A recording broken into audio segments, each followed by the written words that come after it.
Okay. Etienne, can you hear me well? Can you hear my audio? Yes, sir. Diego, everything looks fine. And Can you here see my, okay, can you see my slide? Maximize it. I can see your slide and your highlighter, Okay. your Thank you. pointer, sorry. Okay. All right, let's begin. Hello, everyone. Good morning, and welcome to the GEONETCast-Americas training for Eastern Caribbean states. First of all, thank you very much for your participation and for this great opportunity for me. I'm very happy to collaborate in this project, and I really hope the information shared during this course will be useful for you and your services. Also, I would like to thank Cisne, Cassian, and Rebecca, and Swain for their great help during the organization of this virtual workshop. In this introduction, I will present myself. Then we will see the training agenda with all the activities that we will see during this course. And we will also see the training methodology, that is how the activities will be distributed in these 6 days. We also see an overview of the presentations and hands-on activities for each day. And we will finish with the resources that are available in the Moodle page and the GeoNetCast-Americas blog. Okay, I'm Diego Souza, and I work at ENPE, the Brazilian National Institute for Space Research. I am an electronics engineer, and I started my career in 2005. I work at ENPE since 2008, and I had the opportunity to work in different divisions at ENPE. And in 2010, I started working with satellites, first at ENPE Integration and Testing Laboratory here, where I had the opportunity to actually see satellites. This is the SAC-D satellite from Argentina, and had the opportunity to perform some testing with satellite subsystems. And then in 2013, I have moved to the Meteorological Satellites Division, where I currently work, with satellite data reception, data processing, visualization, and capacity building activities. And since 2019, I'm one of the co-chairs of the WMO Coordination Group on Satellite Data Requirements, which has been created basically to act as a bridge between satellite operators and satellite users in the region. And ENPE has 12 facilities around Brazil, and here is where I work. This is an aerial photo of our division, which is located here in a city called Cachoeira Paulista, in São Paulo state, Brazil. And one of the things that we are going to see during this course, apart from the details of our stations, is data processing and visualization. And I have created this image here to display where I am right now, using a VIIRS day-night band image overlaid with, those are ABI band 13 during the night and band 2 during the day. And I have created this nice animation using Python and using the data received through GeoNetcast. And this is the kind of things we are going to see during these hands-on activities. Our division works with scientific research based on measurements from meteorological satellites. And our researchers developed some products, as you see here in this slide, and we generate satellite products for the Brazilian community. And we also work with data dissemination and capacity building activities. This is a training agenda, and we will have 6 days of training. From today, May 3rd to May 15th, right? And in green, we have presentations. In light brown, we have the GeoNetCast-Americas related hands-on activities. And in blue, we have the Python hands-on and homework activities. And to make things easier for you to understand the structure of the course, we have this slide with the training methodology. In which one of the 6 days, we will cover in the first part of the day, data access mechanisms and the GeoNetcast-Americas system, hardware, and software. And in the second part of each day, we will cover data processing and visualization with Python. For the GeoNetcast-Americas sessions, we will see an overview of the broadcast and the station components. And day by day, we will see each component in more detail. You'll also see the disaster capabilities of the system. We will cover maintenance aspects and show you how your services may become a data provider of the system in the future and how you may get engaged in the community activities. And in the data processing activities, we will learn how to process and visualize GOES-R imagery in the first and then the second days. Then we will learn how to process and visualize numerical weather prediction data, and in the third and fourth days. And in the last couple of days, we will see more advanced concepts, like how to create advanced plots and animations and how to process basically anything you want.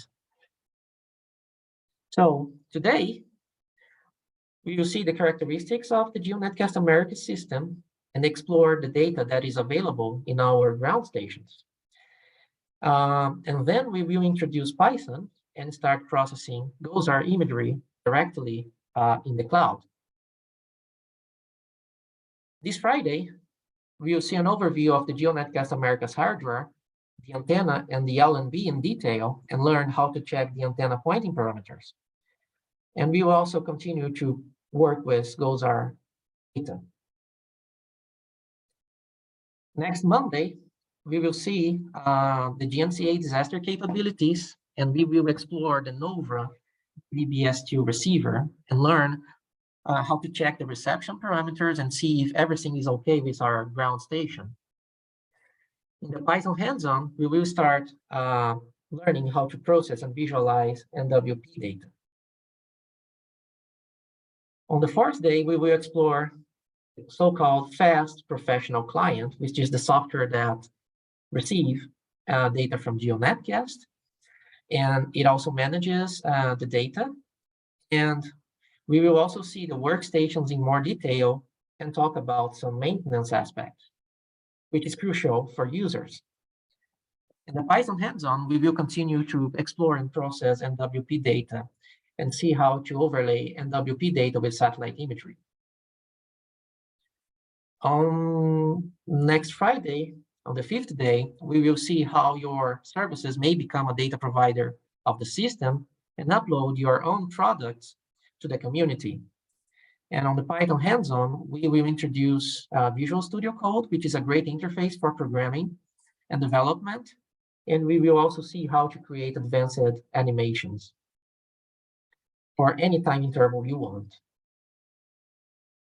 And we will finish on the last day talking about how you may get engaged not only with the GeoNetcast-Americas community, but also with satellite user community in general through the so-called SDR group, or the Satellite Data Requirements Group. And we will finish introducing Showcast. And in the last data processing sessions, we will continue to explore different GeoNetcast products with Python, and we will see basically that anything is possible, right? We may process and visualize any data set we want. And through the course, we will propose some homework activities like this one, the creation of channel differences and RGB composites, and the creation of advanced plots and animations of a significant event using any of the GOES 16 bands for any time interval since the launch of the GOES 16 satellite.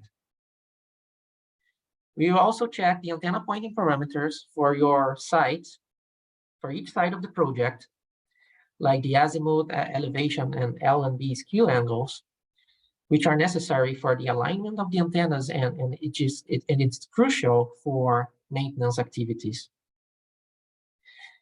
And we will review and practice the antenna pointing parameters as well.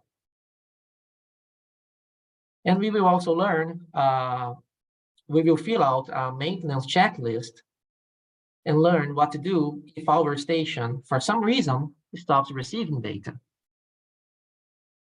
And talking about the resources available during this training, you may find all the presentations and tutorials at the Moodle webpage from CIMH at this link. And also, you may see that many of the procedures listed on the Moodle page will redirect you to the GeoNetcast-Americas blog at geonetcast.wordpress.com. Also, there's a GitHub page with all the scripts and utilities we are going to explore in the course. And as we are going to see, it is possible to run scripts locally, installing the necessary tools in your computers, but also it's possible to run scripts directly in the cloud for free. And we will see both possibilities. And in the GitHub repository, you have all the scripts that are going to be shown for you to run them locally in your computers. Also, you see in the Moodle page that before the first day, there is a section called complementary activities. And although it's not strictly necessary for most procedures during the course, it would be nice if you could read the first slide deck called Introduction to Satellite Products, Data Access Mechanisms, and Visualization Tools. Get a little more context on the characteristics of GeoNetcast in relation to other data access mechanisms that will not be covered during this course, because there are many, as we are going to see. Also, it is desirable that you try to carry out, especially this activity here, until next Wednesday, May 10th, because we will have a couple of activities that we will use the tools installed in this tutorial, okay? And these are the expected learning outcomes. Participants will be able to operate and provide maintenance to GeoNetcast-Americas station. You will also be able to generate and visualize products available on GeoNetcast and other data access mechanisms. You will understand the disaster capabilities of the system to strengthen disaster resilience, and also build awareness of the GNC-A community and resources. And as you see, this will be a very intense training in terms of content. And if you do not understand any of the aspects that are going to be presented, please send your questions on the chat box or send me an email to diego.souza@np.br, and I'll be very happy to answer your questions. And this is very important, especially for the hands-on activities. You will see that we will start with very basic examples. We will make them more and more complex. So if you do not understand any detail, please let me know, okay? And before we go to the next presentation, I see we have a question here on the chat asking about radar data. In this training, we will not cover processing and visualization of radar data, right? However, this year, our Center of Excellence here in Brazil will organize a course, probably in October, dedicated to the processing and visualization of weather radar data, okay? So we will not going to see radar data in this course, but in the future, we will have some reference material to share with you, okay? It's totally possible to process radar information with Python, okay? But as Cassian said, we will focus on satellite data. There are no other questions in the chat. So let's go to the next presentation. Just a moment.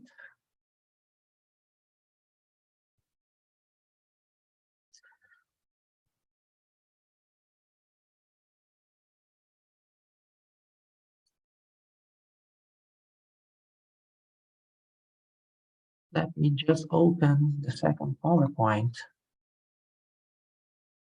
Before we start, I just would like to comment that in the Moodle page, this is the Moodle page of the training, right? I will send the link in the chat box. This is the GeoNetcast-Americas blog, where we have some of the procedures listed in the Moodle webpage. And here you have in the first session, the announcements, the general announcements of this training, the training agenda, a link to the GitHub repository, and a link to join our sessions. Then you have a section called complementary activities, as we have mentioned it earlier. And we have a session for each day of the training. The first day, second day, third, fourth, fifth, and sixth day.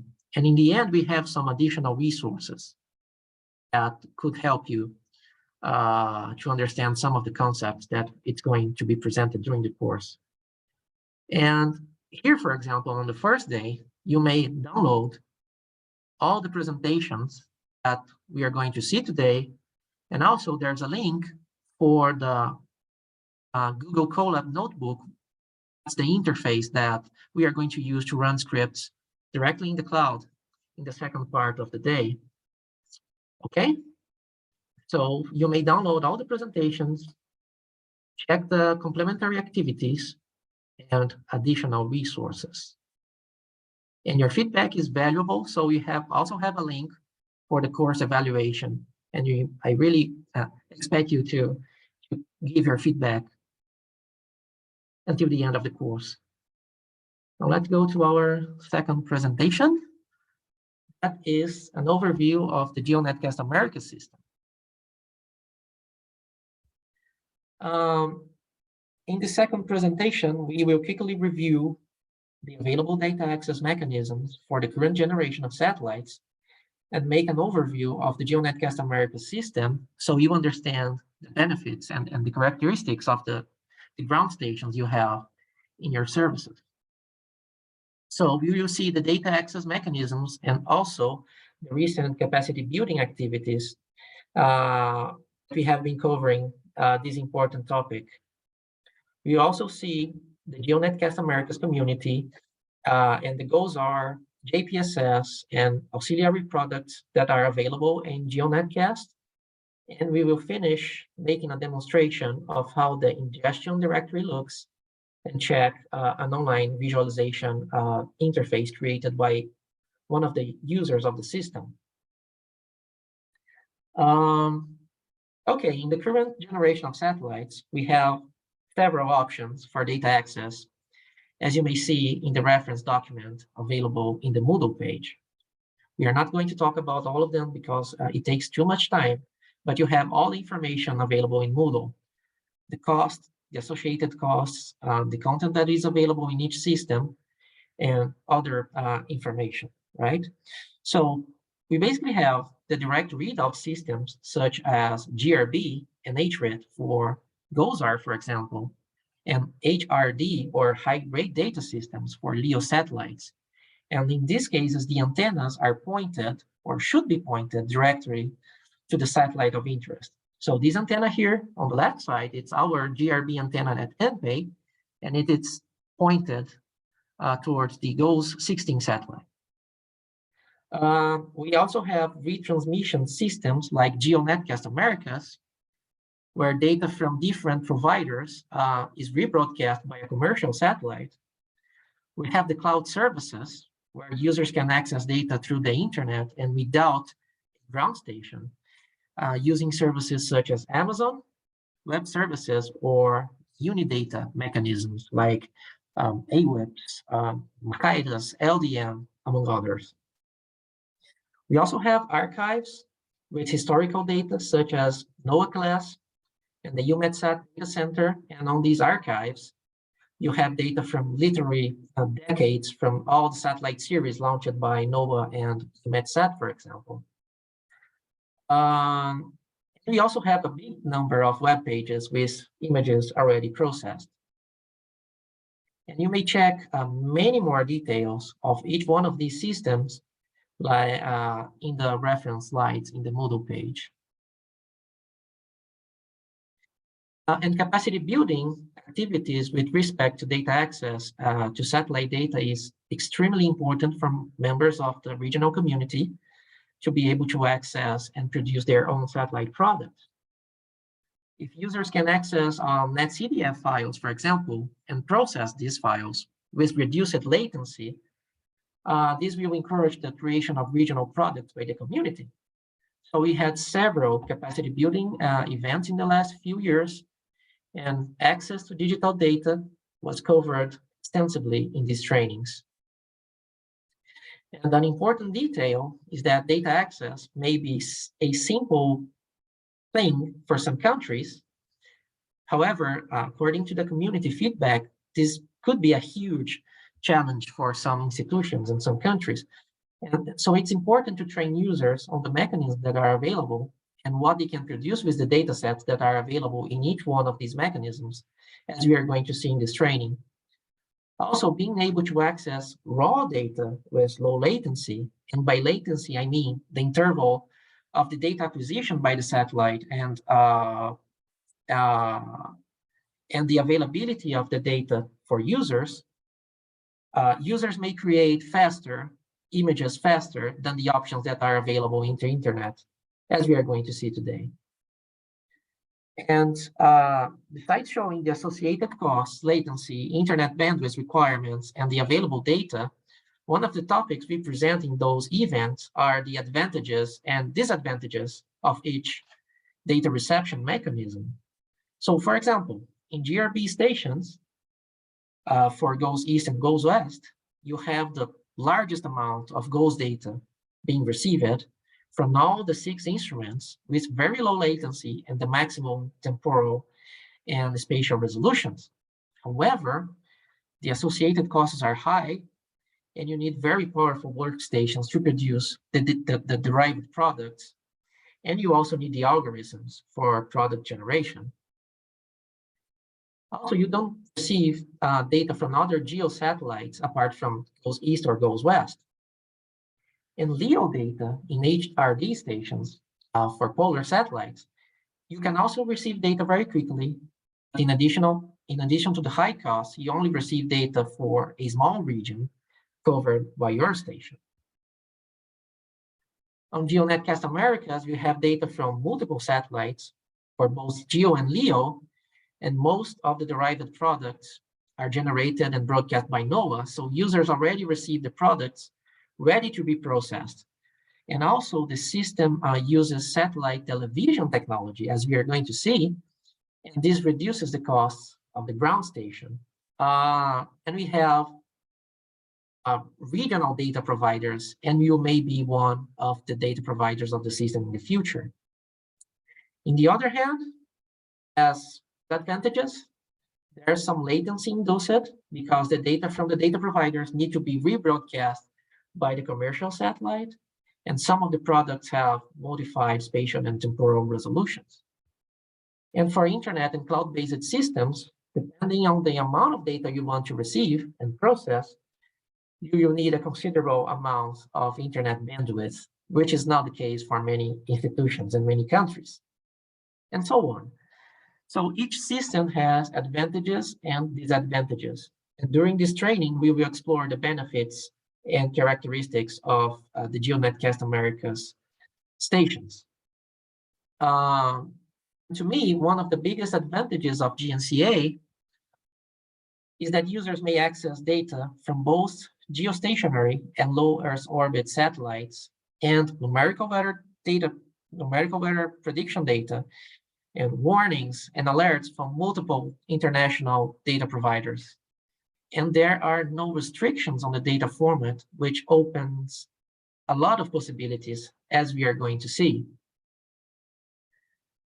Let's begin understanding what GEONETCast-Americas is. And GEONETCast is a global environmental information dissemination system that uses relatively low-cost technology and transmits data to users using commercial satellites.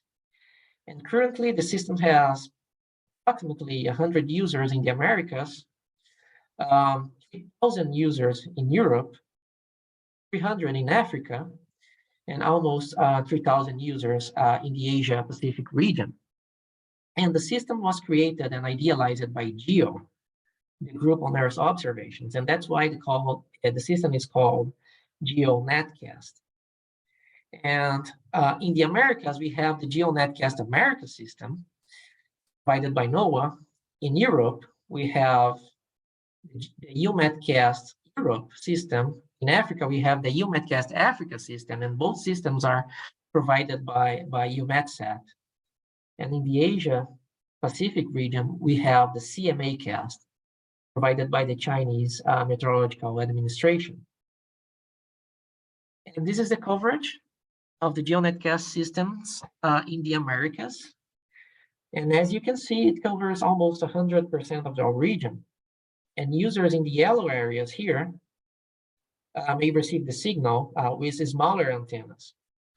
And users in the green regions might need larger antennas using reaches around 2.4 meters of diameter.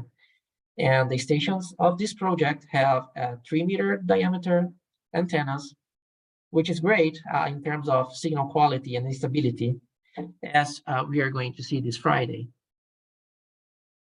And as I said, one of the most interesting features of the system is the possibility of having multiple data providers in the region. And currently we have 12 data providers, such as NOAA, EUMETSAT, INPE, CIRA, SIMS, and many others.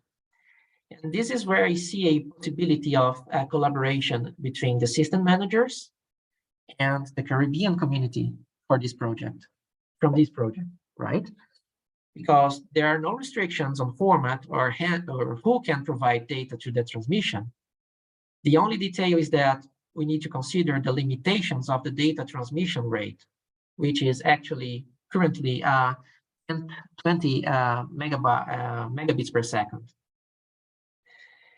And speaking of transmission rate, an interesting feature of the system is that transmission rate is scalable, meaning that it can increase over time, as we see here.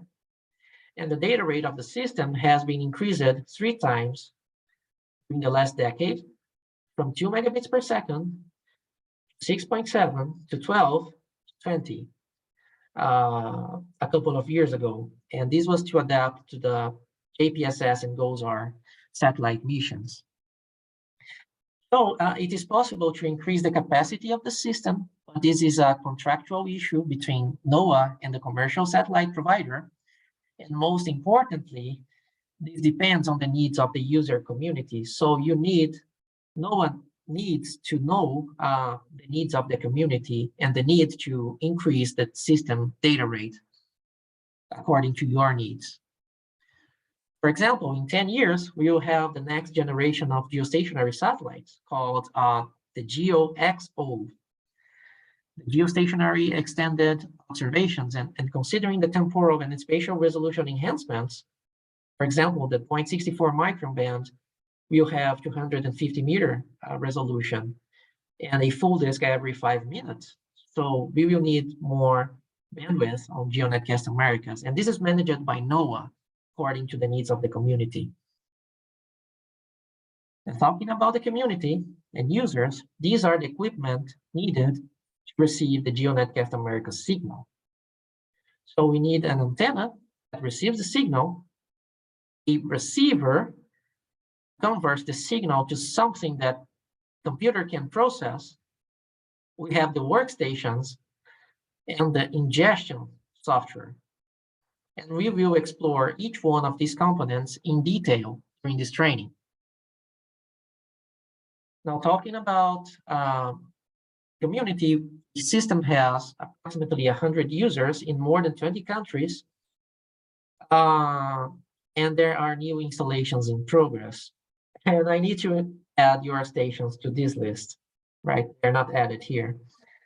Also, the user community meets regularly in quarterly webinars organized by NOAA and INPE. And during these webinars, as we are going to see on the last day, we have training sessions on product usage and also recent transmission updates. Talking about the data sets that are available in the system, once the user has the station assembled and configured, the station will begin to receive information uploaded by the data providers. And as you can see on the right here, this information is available as folders or directories. They are digital files that remain the native format as uploaded by the data providers. So it is necessary to process these files so they can be visualized, as we are going to see during the demonstrations. Now let's start talking about the content of the system. We have the ABI sensor data, which is one of the products that have the highest frequency in the transmission. The system does not have the level 1B radiances. It has a vast majority of the level 2 products that are produced by NOAA in their ground system. And there are already in brightness temperatures or reflectance factors, right? So they are level 2 data. We also have over 20 GO16 derived products ready to process, such as derived motion winds products, sea surface temperature, land surface temperature, precipitation estimates, cloud product, hotspots, and much more. We also have data from the GeoLAM sensor that is received every 20 seconds, and the GeoLAM is the geostationary lighting mapper.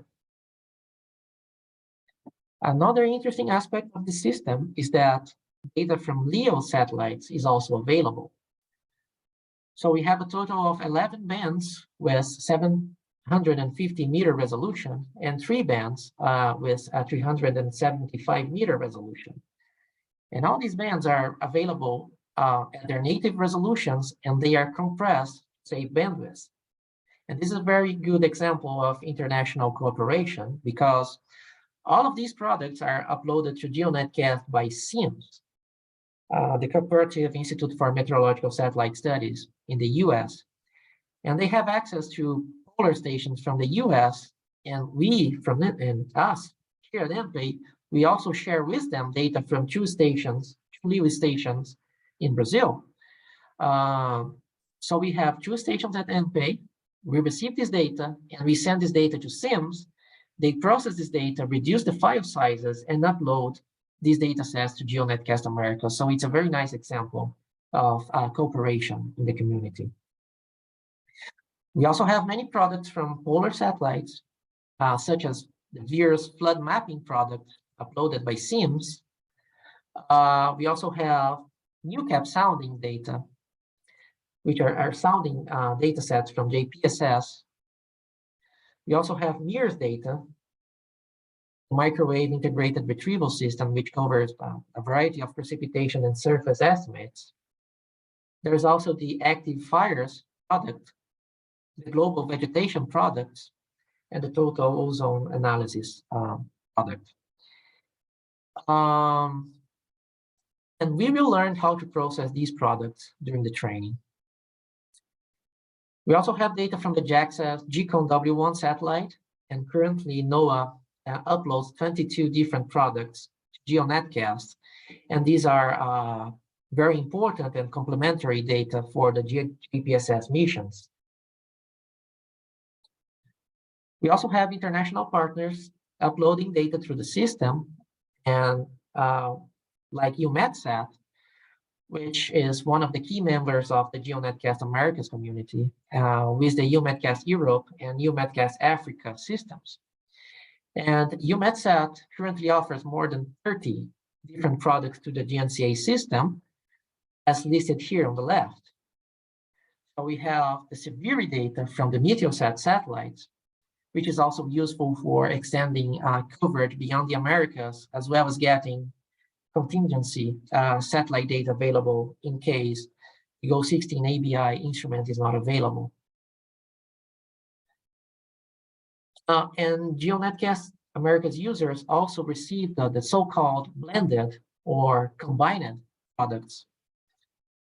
And the creation of these products requires missions from several polar satellites. And all these products are transmitted every hour, such as the TPW anomaly, the rainfall rate, and the advected layered precipitable water product from CERA, and multi-mission hotspots from different satellites such as GO16, NOAA 19, NOAA 20, 21, NPP, METOP, Aqua, and Terra. These files are received every hour in your ground stations. And on the last couple of days, we will learn how to process these products. Also, the US National Weather Service provides data through what is called the ISCS, which is the International Services and Communication Systems. And these systems provide 12 different product sets or subfolders that are available in GeoNetCast. And in total, there are over 16,000 different products being uploaded to the system, like METAR, forecast summaries, warnings, watches, advisories, and much, much more, covering the US and many other regions. And another capability of the system is the possibility of having portable stations like this one we see in the pictures, which is from the Argentinian Air Force. And we are going to explain it a little bit more during the disaster capability session on the third day. And also we've seen that users receive data in digital formats like NetCDF files, for example. So users need to process the information in order to visualize it. And many users have their own means for processing and visualize data. And some users use commercial solutions for the visualization, like Proteus. The Proteus software developed by EEC that you have in all the ground stations of this project. But there's also an open source solution called Showcast, which enables the visualization of files, and currently it processes and visualizes more than 120 products available in the system. And we are going to explore this tool in the last 2 days. And regarding the disadvantages of the system, or details to be taken into account, that are basically 3 points. The latency of some of those products in the transmission are a little bit high, since the transmission reaches the peaks of the data flow more or less at 17 UTC. So during this time, the visible bands for GOES 16, GOES 18, and the other satellites, the visible bands are bigger because we have more pixel information. So during these periods, some products may present a higher latency. Also, it's rare, but it's possible to have interruptions in the transmission, especially for products generated by PDA. And this is due to the fact that NOAA uploads product via PDA, which is the Product Distribution and Access System from NOAA. And sometimes there are planned maintenance on this PDA system, and outages may occur during this maintenance. However, for long outages, NPay uploads backup data. Also, there are 12 different data providers that are responsible for sending their data to the system. So there is a possibility that one of these providers had problems. However, NOAA has an automatic system called Splunk that produces alerts that identify that a given product is not being uploaded, and NOAA notifies user community. And 3, in some cases, given the limitations of the data rate of the system, currently 20 megabits per second, in some cases, the spatial and temporal resolutions of the images had to be modified to adapt to the large amount of satellite data sent by the system. So in other words, the system managers are always playing with the data quality versus data latency. However, that doesn't mean that the latencies of the system are bad. It just means that they are adjusted. So some of the products, the most used products, arrive first.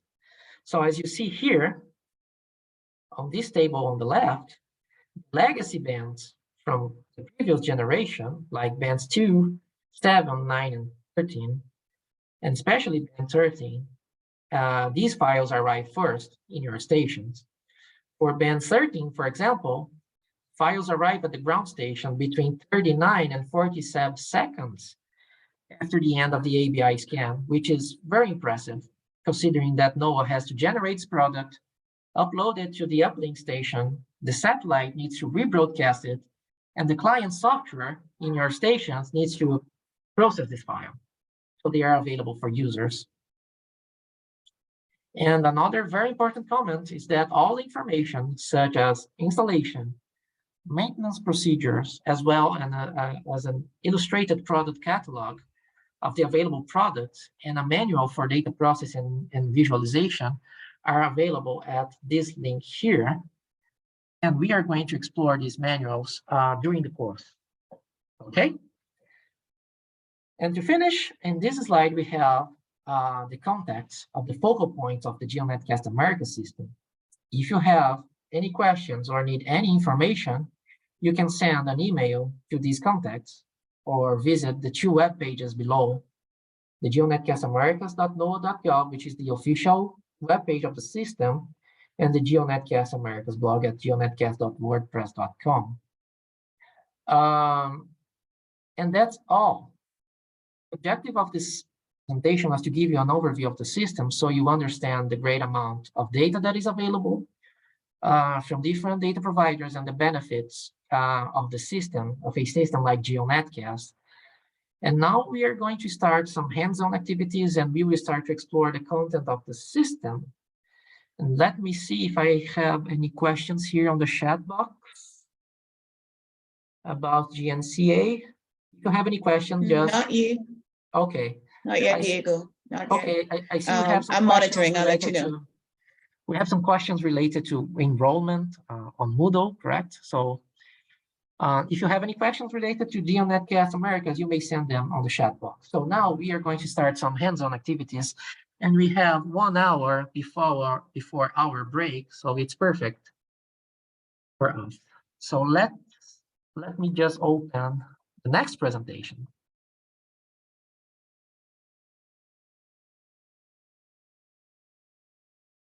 Here.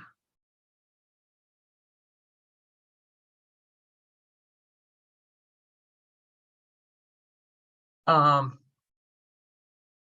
that we understand what is available in GeoNetcast-Americas, on this session, we are going to start exploring the content of the system. First, we will see that many of the products mentioned during the Barbados workshop in December last year are available in the system. Then we will see who the data providers are and how the content is uploaded by the data providers and how they are seen as channels by the end user. Then we will learn how to access the ingestion directory in your ground stations. We will also review the GeoNetcast-Americas illustrated product list, and we will explore some of the products available in GeoNetcast-Americas with NASA's Panoply, which is a lightweight software, freely available software created by NASA. And there is a procedure on the Moodle page of how you can install the software, and I really would like you to take a look and try to install it. I'm going to install it here as a demonstration, and I really would like you to follow the steps when you reach that, that part of the presentation. And we will finish accessing a visualization example, okay? Okay. Here we have some examples of products that have been used or mentioned during the Barbados virtual workshop in the end of the last year. In the images on the left, you have an example slide presented during the workshop. On the right, we have an example from the GeoNetcast-Americas illustrated product list of that same product. And this is just for you to have an idea of the variety of products available in the system and their applications. For example, we have the visible near infrared and infrared bands from GO16 with all the 16 bands. And with all these bands, it's possible to create RGB composites. we are going to see Friday. And we also receive through GeoNetcast-Americas GLM data every 20 seconds. And we also receive 5-minute accumulations. So we receive one GLM file every 20 seconds and an accumulated file every 5 minutes. In the system, there's also microwave imagery and products from LEO satellites. We also have a variety of ocean products uploaded by NOAA, like sea surface temperature anomaly, sea surface temperature trend. We also have high resolution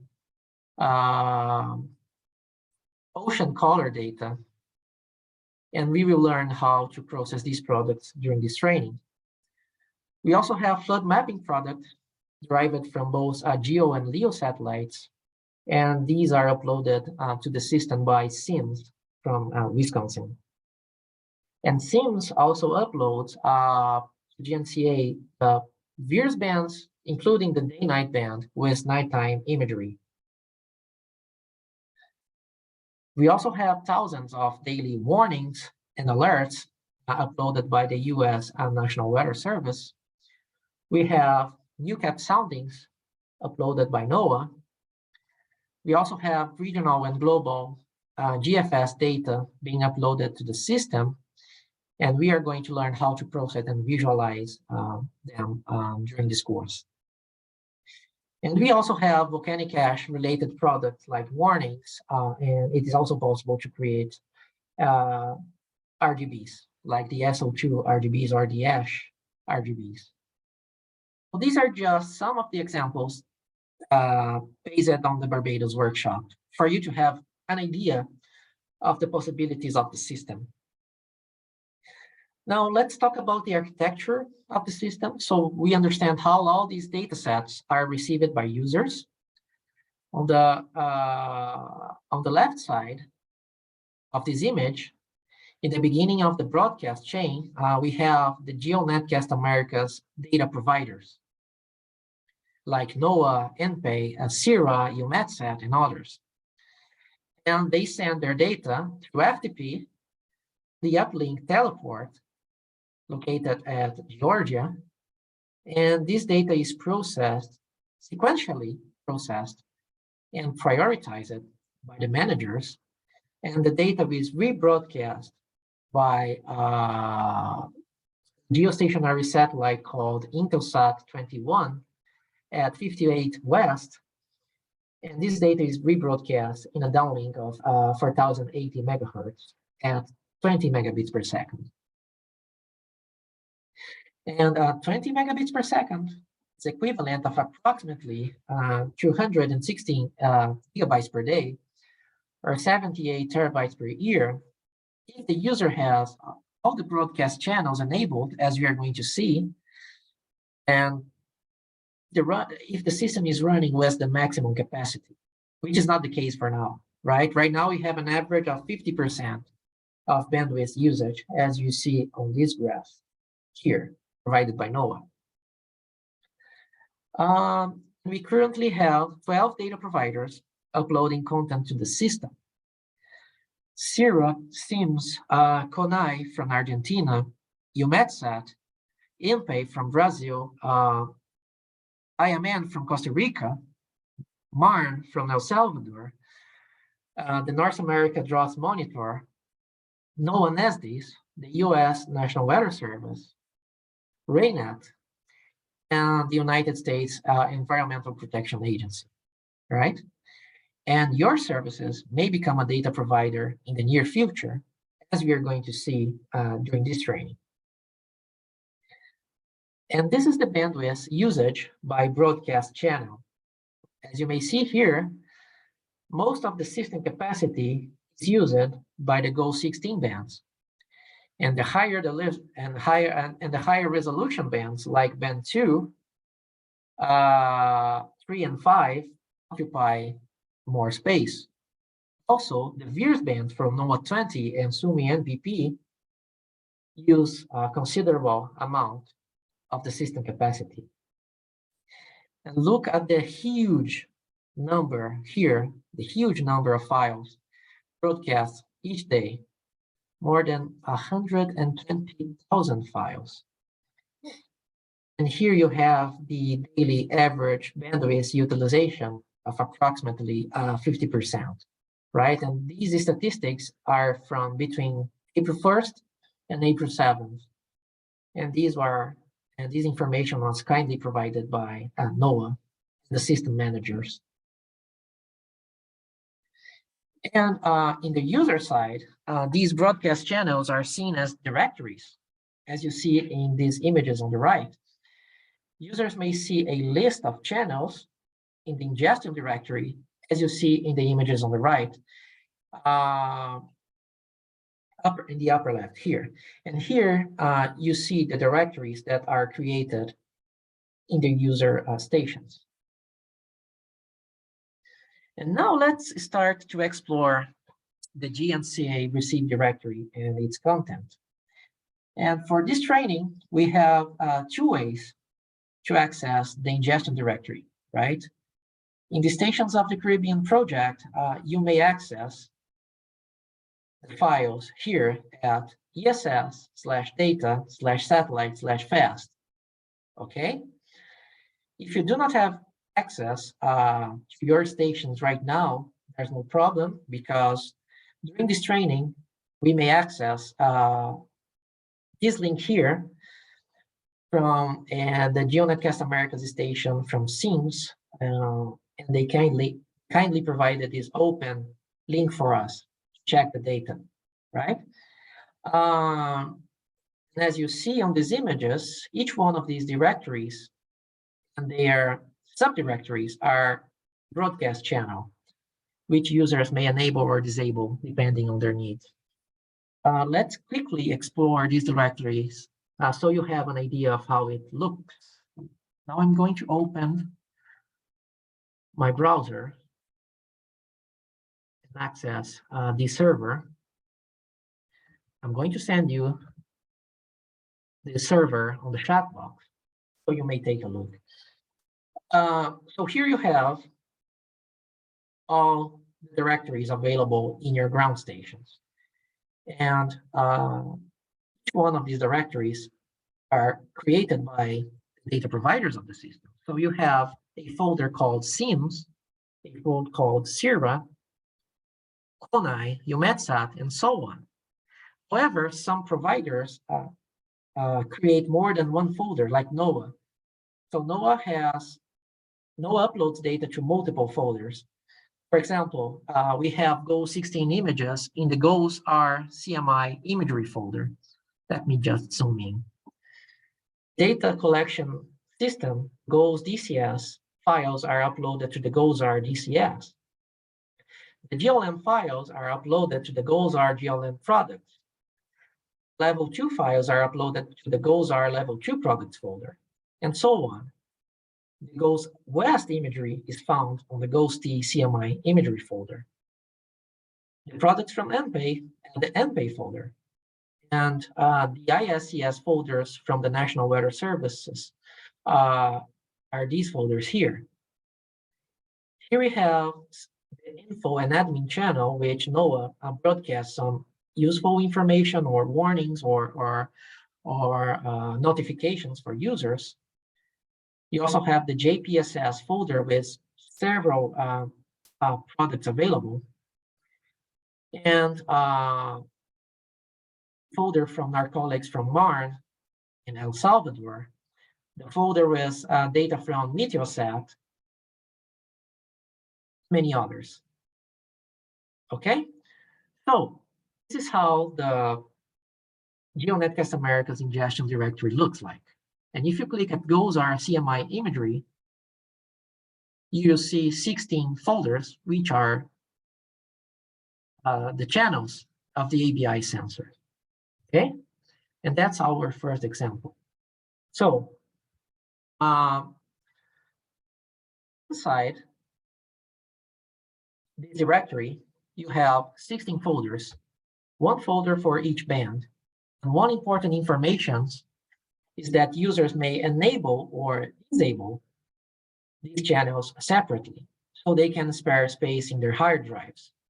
And we are going to see how to do it next week when we explore client software.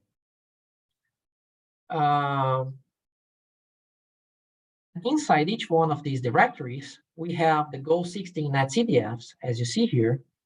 And in this image, we are seeing the band 13, 2.3 micron band netcdfs. And they have an average size of 26 megabytes, as we see here. And in this particular server provided by Sims, we have approximately a month of historical data. In these stations of the project, I'm not sure, but I'll check for how many days it is configured to keep data. But in this server here, we have data for approximately 1 month.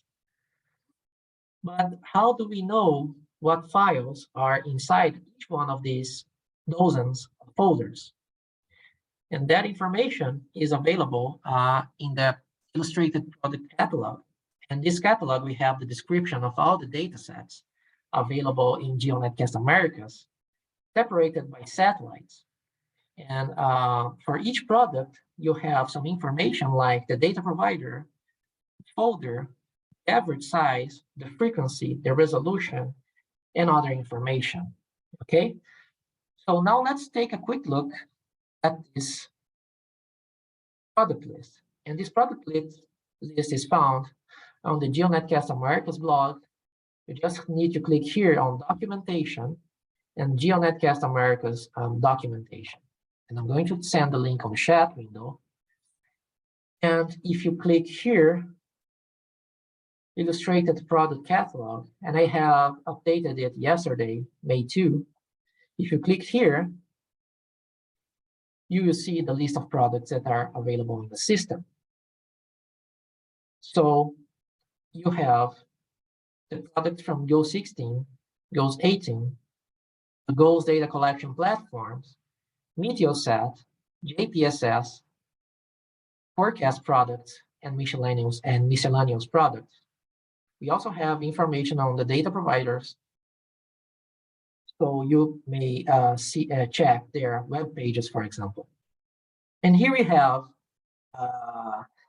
on the first page, information on the ABI bands available in the system. So here you see that data provider of this information is NOAA NASDIS.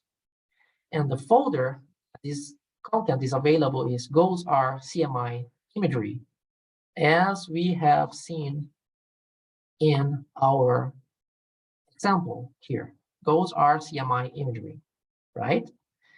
The format is netcdf4, and the average file size for this particular band, in this case, band 1, is 80 megabytes. We have the frequency of these files, and in this case, the band 1 is broadcast every 4 times per hour at 0, 10, 40, and 50 minutes, and the maximum number of files per day. The pixel info, in this case, reflectance factor, the satellite, the instrument, the channel, the band nickname, the wavelength, the projection, the resolution, and the file naming convention. And also, I have added here that there is a Python script available to process and visualize this information, as we are going to see today, and a web page where you may have more information. So this is the information you have for each product that is available in the system. If you go here to the second page and click, for example, in GOES 18, we will go to that particular satellite, right? So for GOES West, we have 3 bands: the visible band, 6.9 micron band, and 10.3 micron band, right? And these bands are broadcasted every hour with a 2-kilometer resolution. And if you click here at GOES DCS, you will see the location of the data collection platforms that are available in the system. We have literally thousands of files being broadcasted every day. We also have Meteosat data uploaded by EUMETSAT have severe bands, and derived products from Meteosat. If you click at JPSS, you will see the great amount of data being uploaded, data from the LEO satellites that are available in the system, like the GCON W1 data and derived products, MIRS products, sounding products, and the so-called the blended products with data from multiple satellites, right? And the CIRA advected layered precipitable water product, which is broadcast every hour, and the flood mapping products. So you have information, detailed information on all these products, okay? Sea surface temperature anomaly, and so on. Ocean color, vegetation, etc. So this is the illustrated product catalog. So if you want to find the specific information in your stations, you may use this manual to understand the content of all these folders. Okay. Going back to our slide. Here's the example that we have just seen for GO16. So we have who uploads the data to GNC-A, in this case known as this, where the data is located at the station, in this case, those are CMI imagery folder, and more information about the particular product. And now let's visualize files from our station using a simple software called Panoply, developed by NASA. And we will start with a GO16 image. And we will just open some files with the software before we start working with Python. Okay, so we will open some files with a graphical interface. And then in the second half of this day, we will start exploring these files with Python. And the objective of this activity is that you understand the structure of these files, because it's very important when you start processing them with Python. So let's access the ingestion directory using either your workstation's ingestion directory or the online directory provided by SIMS. So let's go to the GOES-R CMI imagery, the band 13 folder, and download the most recent file that is available there. So I'm going to do these steps here. I'm going to access the GOES-R CMI imagery, band 13. I will scroll down to the last file available. And this is the last file that is available. And as you see here, is a file from today, May 3rd. And this file has been created at 13:30 UTC, 5 minutes ago. And if I click at it, this file will be downloaded to my computer. So I have this file here at my download folder. Okay, so I really want you to download the latest file available or any file you want inside this folder. Okay, and before we start manipulating this file, it's important to mention the naming convention of a GOES-R file. So as you see here, we have OR, which means operational system real-time data. We have sensor, in this case, ABI. We have the level of the data, in this case, level 2. Name of the product, in this case, CMI-PF, which means cloud and moisture imagery, which is how NOAA calls this product. And the F stands for full disk, right? So this is a full disk image of the cloud and moisture imagery product. Then we have M6, which is the scanning mode of the GO satellite. And satellite is currently working in mode 6, meaning that we have a full disk every 10 minutes. And in the past, the satellite operated in mode 3, which was a full disk every 15 minutes. And for a small period, it worked in mode 4, which is a full disk every 5 minutes, right? But right now, the satellite is working in mode 6, which is a full disk every 10 minutes. Then we have the band, in this case, channel 13, underscore, the name of the satellite, in this case, GO16, underscore, and then we have 3 very important information. The first information is the start of the scan. The second information is the end of the scan. And the third information is the file creation date, right?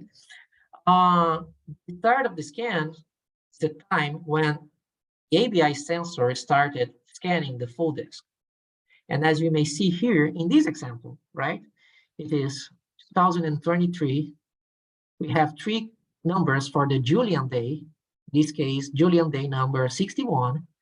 We have the hour, the minutes, 1440 UTC, right? 1440 is when the GOES started scanning the full disk. And it ended the scan at 1449, 53 seconds, almost minutes, right? Because we are working in mode 6 and we have a full disk scan every minutes. And the file creation date is when NOAA have processed this file and make this file available in their ground systems, right? Before they upload this file to GeoNetcast-Americas. So as you may see here, the end of the scan was 1449 and 53 seconds. And the file creation was 1450:01. So it took less than 10 seconds for this file to be processed and be created by NOAA. So this is an example of a file naming convention. And put your file that you have just downloaded in a known directory. And in my case, let me check here.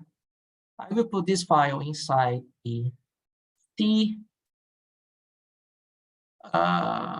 GNC-A samples. I have some samples here. And this is one of the samples from channel 13 of the ABI sensor from the GOES satellite, okay? So my computer, for this demonstration, I have these samples on the GNC-A samples directory. You may put this file at any directory you want. Okay. And before we start processing this file, it's important to understand the structure of these files. And for now, we will use NASA's Panoply, which is a very nice software.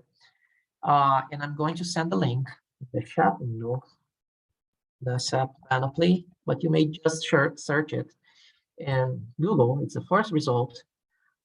You click at download here, and here is where you may download. I have sent the link in the chat box. And if you click here, or if you're using Linux, you should click here, or if you're using Mac, you should click here. If you click here, we will download a zip file with the application, right? However, in order to run a Panoply, you need Java, right? So apart from downloading the Panoply application, which is very small, almost only 40 megabytes, you need to install Java before, right? And there is a link here. I'm going to send it on the chat window.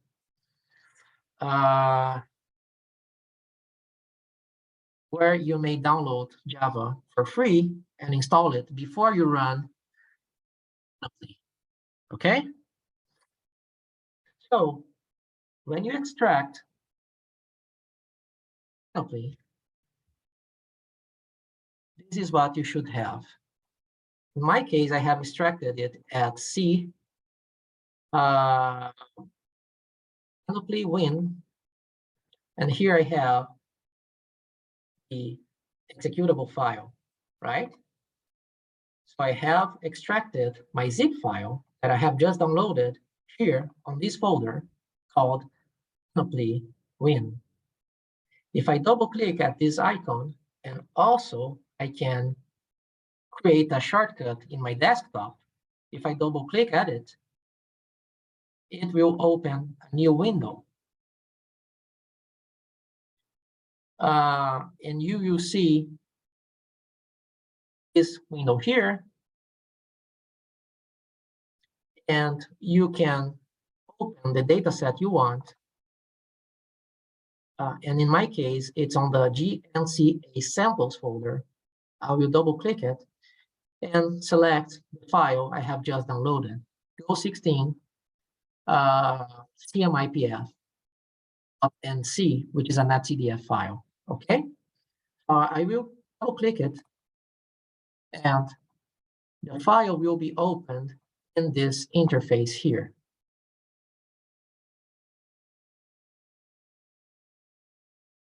You can see it, right? So with Panoply, you may visualize how this file is structured. Okay, going back to my slides. Just a moment.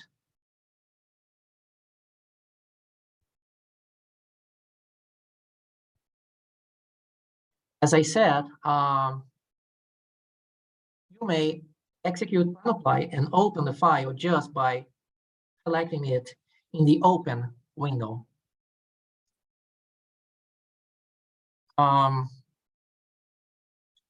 Also, when you open the file, you should see the file listed in the datasets tab here. Here's the file we have just opened, right? And if you expand the file, you can here, this arrow, you see all the datasets that are available in this NetCDF. On the left, you have the dataset names. In the middle, you have the dataset description. And on the right, you have the content of that dataset, right? And to open a dataset, you just need to double click, in this case, the CMI dataset, cloud and moisture imagery dataset, right? A new window will pop up, and you just need to click at create, right? Create plot. Let me go back to the software. I will click at CMI and click on create. File is being processed, and this is what you should see. Okay, a Go16 full disk image in the equidistant projection. You may zoom in or zoom out to any region you want using Control and the left mouse button to select a region. And to zoom out, you just need to click Control and Alt and click at a particular region. So let me demonstrate it.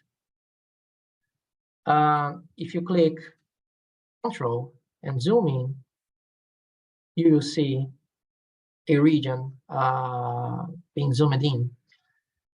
My system is a little bit slow because I'm actually sharing my screen and I'm running Python in the background, and I'm accessing the Python demonstration scripts in my browser, so it takes a while, okay? Also, you may change the data range, the units, the color scale according to your preferences.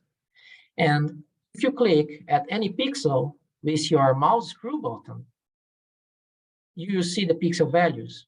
In this case, as we are visualizing a band 13 file, we will see the brightness temperature files, the brightness temperature values in Kelvin. However, you may change anything you want. You may change the scale, you may change the units to Celsius, You may change the range between, for example, minus 80 and 60 degrees, or the values of your preference. You may change the color table to grayscale and check the reverse colors to see a grayscale with the white as the minimum values and black as the maximum values. And this should be the result. Okay? Also, you may change the projection of the file you are visualizing, right? If you go to plot controls, you may change the projection to orthographic and see the image in the original projection. My window is a little bit, let me close it again, close and open it again.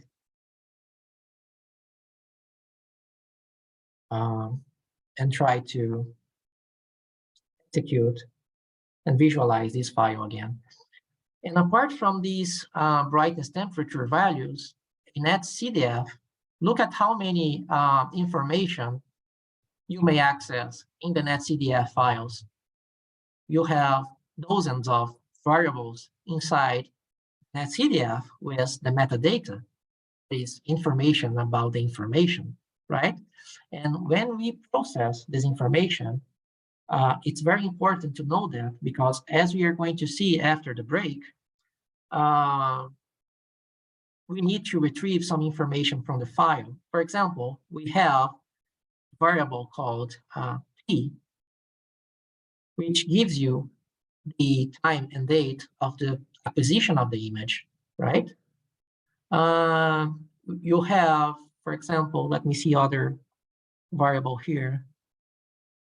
You have some statistics like minimum brightness temperature, the maximum brightness temperature, the satellite altitude, the satellite longitude, which will be very useful for us when we create scripts to process these files, right? So that's the idea, that you understand how these files are created, okay? Let me try to open the image again, and let's hope my window will not give me any problems.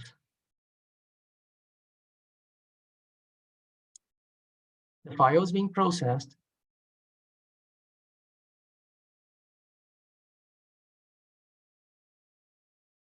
And should have it opened very soon. Until then, let's see some other examples, right? Oh, it has opened. I'm sorry, when I move my window, this window that I'm sharing, I cannot change the size of the window. So I'm just going to demonstrate in the slides what I want you to understand. Just a moment.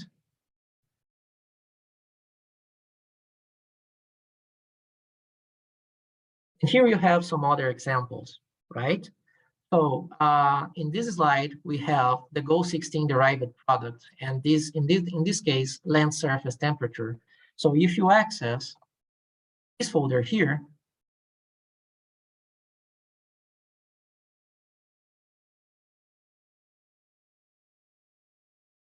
those are level 2 product, and you access the land surface temperature folder, you have land surface temperature files. You may click at the file.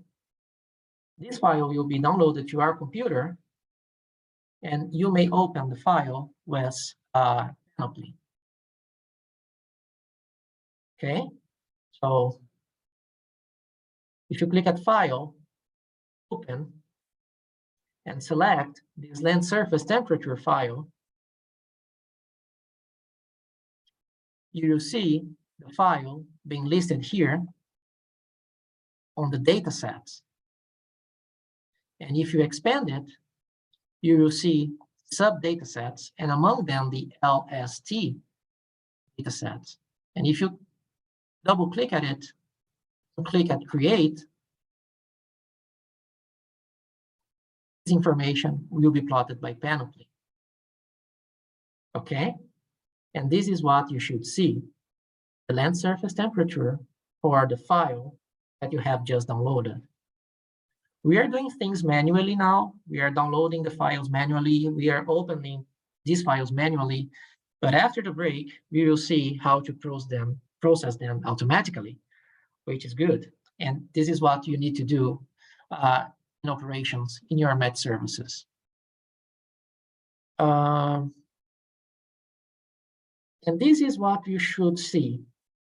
I'm not going to release the mouse button because when I do it, I lose control of my of my window. But this is what you should see. Okay.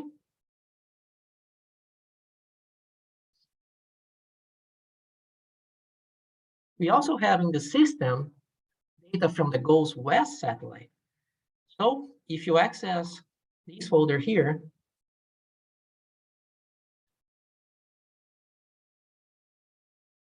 GOES P CMI imagery. GOES R is GOES 16, GOES S is GOES 17, and GOES T is GOES 18. If you click at GOES T CMI imagery, for example, band 9, it could take a while to load and download file. The file will be downloaded to your machines. And when you open them, this is what you should see, right? In this case, we are visualizing a channel 13 band. Okay? Let's do a demonstration with Panoply. So I need to click here, File, Open, GOES 18, Open, and the GOES 18 file will be listed here. So for now, we have 3 files being listed. And if I click at CMI and create, again, this file will be visualized by Panoply. So this is just for you to understand that this tool is very useful when you are trying to understand the structure of files. And this tool is able to process and visualize data from NetCDF files, HDF files, and GRIB files, which is good, right? Until I wait for the data to be processed and visualized. And here it is, right? This is data from the GOES West satellite.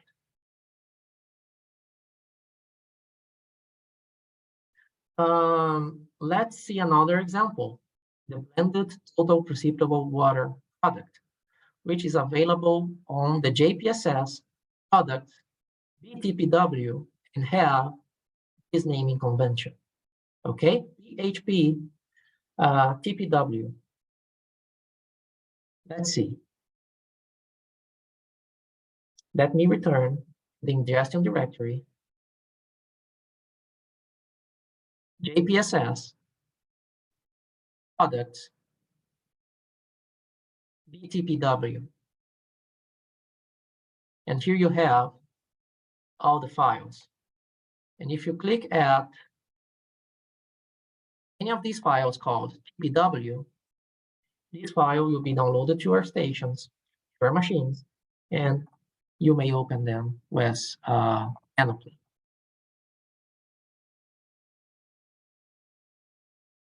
This is a little bit repetitive, but I just want you to understand the process, right? I'm going to click here, BHP, TPW, open, and double click at TPW, okay? Now I'm going to stop and check for possible questions. I see some of you are having some problems with Java. And if you click at the adoption.net and click here, this file will be downloaded, right? Open JDK, and you just need to double click at it, and Java will be installed in your machines. Okay, So after the installer is executed, you just need to click next, next, and install. I'm not going to install it because I have already done before the presentation. This is the procedure, install Java in your machines. Okay. After you install Java, let me finish this installer here. You need to download Panoply. On the Panoply download webpage here, I'm going to send the link again to the chat window. You click at this link, and this is the page you will see. And if you click here, or if you're using Mac or Linux, you need to choose the right operating system. A zip file will be downloaded to your machines. Okay.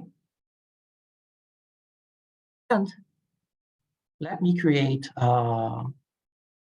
another folder at my C directory. I will call it Panoply demo. Now you move the Panoply zip file to that folder.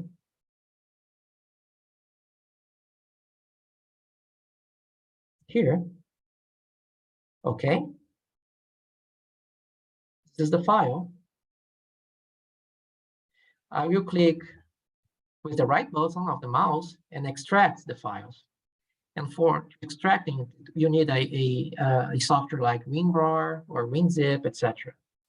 I'm going to extract it here, right? And it will create another folder called Panoply Win. And here it is. Let me close the interface I have opened and execute it again as an administrator to avoid problems. It takes a little bit, take a while.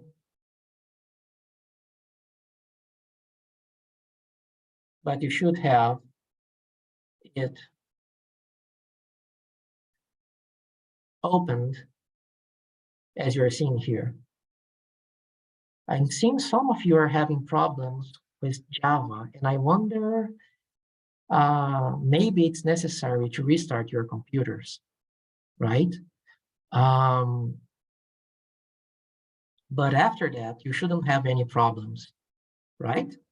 So regarding the installation of Panoply, do you have any questions? Or has any of you managed to run it? I know we have little time for this demonstration, but basic idea here is that you understand how these files are structured, right? If you do not manage to run it now, there's no problem, right? You have the procedure on Moodle. In the Moodle webpage, you have the procedure here, installing NASA Panoply Data Viewer, right? So if you do not manage to run it now, there is no problem. The idea here is that you understand how these files are structured. Okay? For example,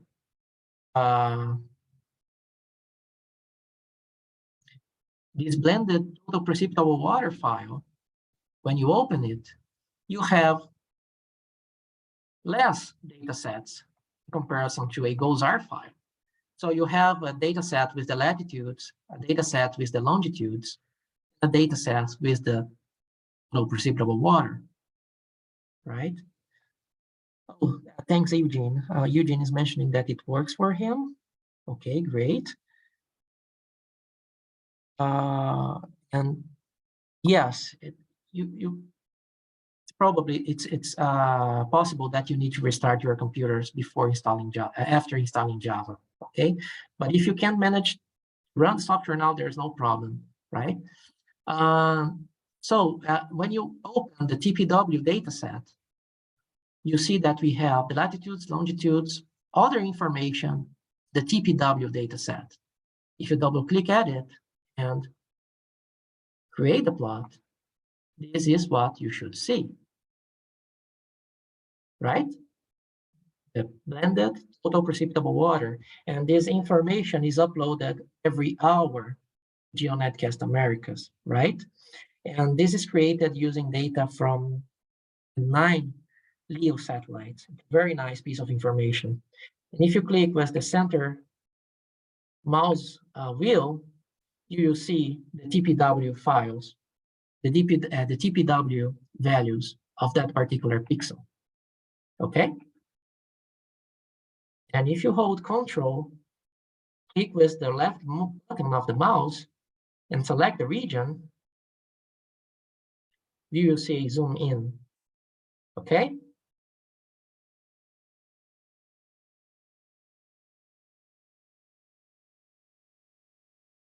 And before we finish this session, let me just open a couple of files more. In this example, we have the NDVI product is uploaded by NOAA to the system. And this file is located at JPSS product vegetation, right? Let's go there again.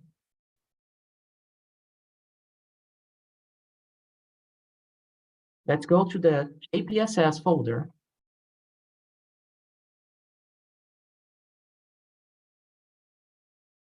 Products,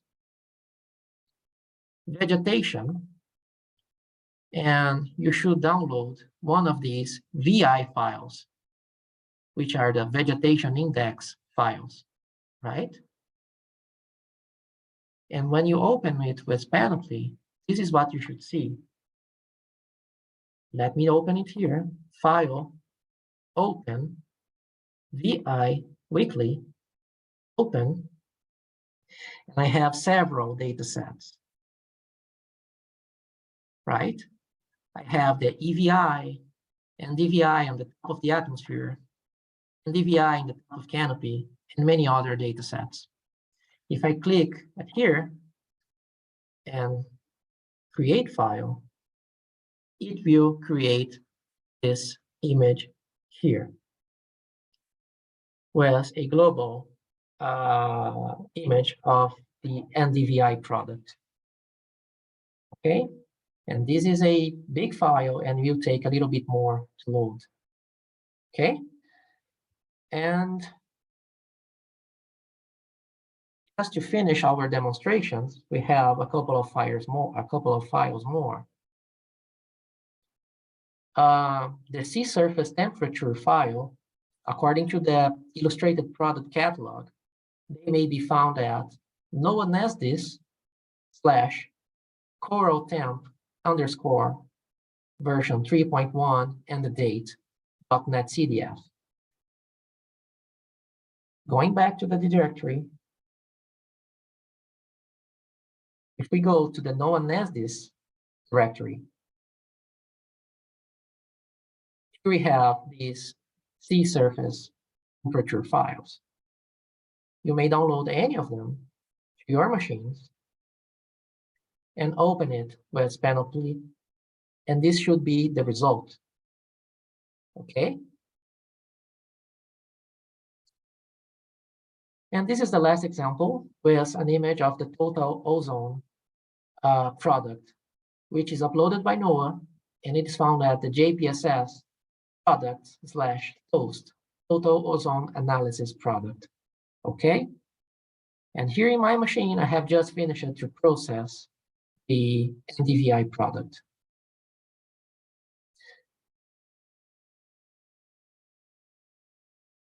So, basic idea of this demonstration is that you understand that users receive a lot of data through GeoNetcast-Americas, and these files are in a format that allows you to manipulate them and visualize them the way you want. So you may change the colors, ranges, projections, and other features.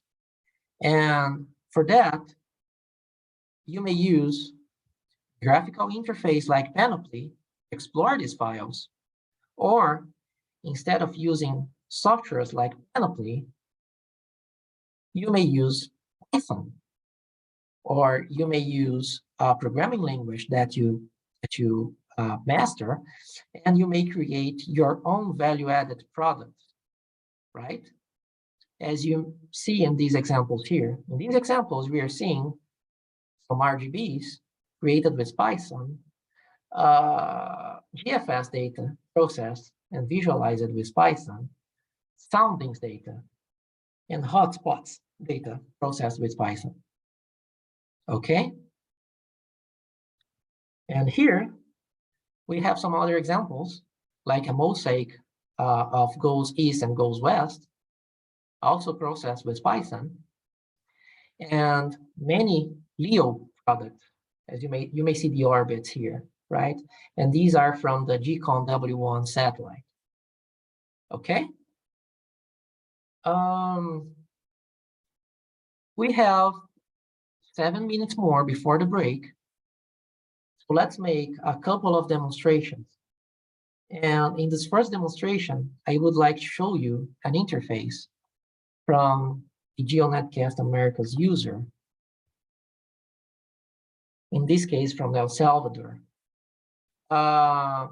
This is the interface we have implemented in their ground stations. And as you may see here, you have a list of products on the left from geo satellites, from polar satellites, WP data, and warnings here. These are the products they choose to show in their web page. And if you click at, for example, Go16 ABI bands, let me share with you this link in the chat room so you can explore this interface too. Here it is.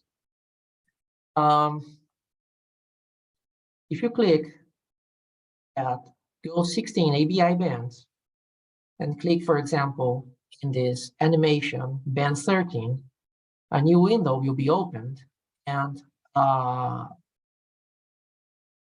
animation window will be opened, and you may start the animation and stop the animation and control the animation of this product.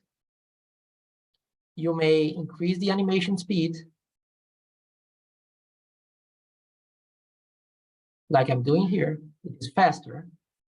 And you may change the animation mode, right? So all of this, the images, the animation has been created with Python, as we are going to see after the break. And in the 4th day and in the 5th day, we will see how we can create these advanced animations. And I promise that I will go slower. If you go back to the interface and click at RGB composites, let's get an RGB composite for a bigger region. Here you have 20 RGBs created by our colleagues from El Salvador. And these RGBs are created with data received from GeoNetcast-Americas. Oh, and another interesting detail, let me go back to the ABI bands and click here on band 13, right? Here you have an image from 1350, and usually on these web pages, you have the start of the scan, the time of the start of the scan, not the end of the scan. So this is the scan between 1350 and 14 UTC. Right now is 1412 UTC. So the next scan from 4010 has just finished and should be available here in a few seconds for visualization. Okay. So this is an example of a web page from a user which displays hundreds of data is available in GeoNetcast. Here you have derived products like cloud top temperature, rainfall rate, total precipitable water, aerosol optical depth, derived stability indices, radiation, land surface temperature, and many others.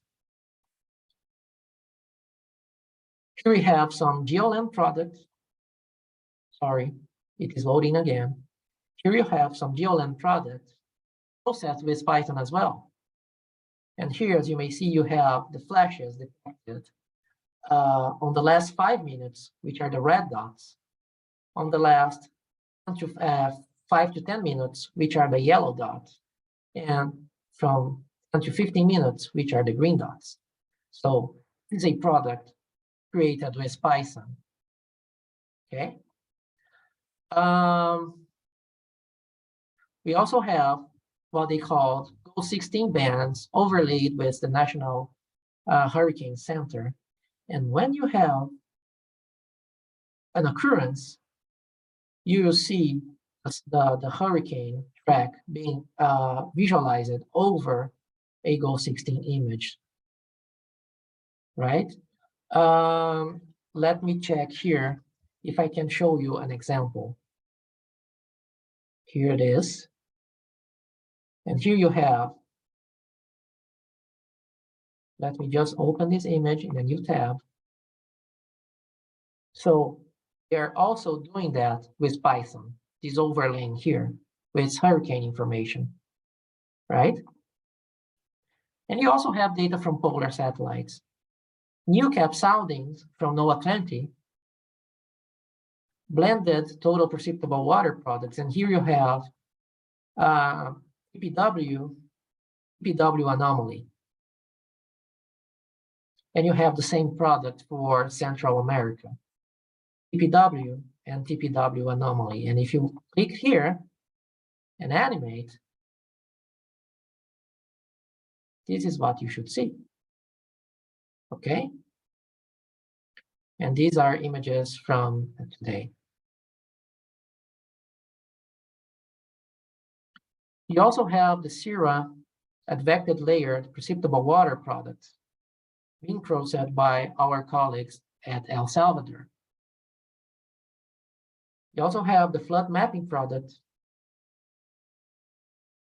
sea surface temperature anomaly, and sea surface temperature trend.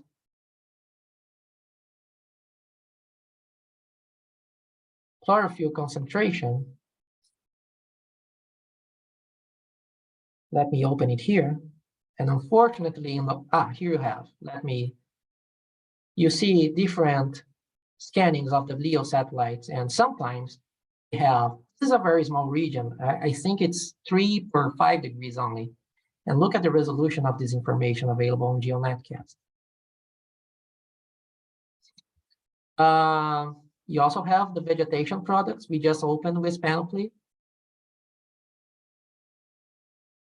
And an interface with fires and hotspots that it's loading, and I'm going to show you in a while. These are some NWP plots they are producing with the files being received from GEONETCast-Americas.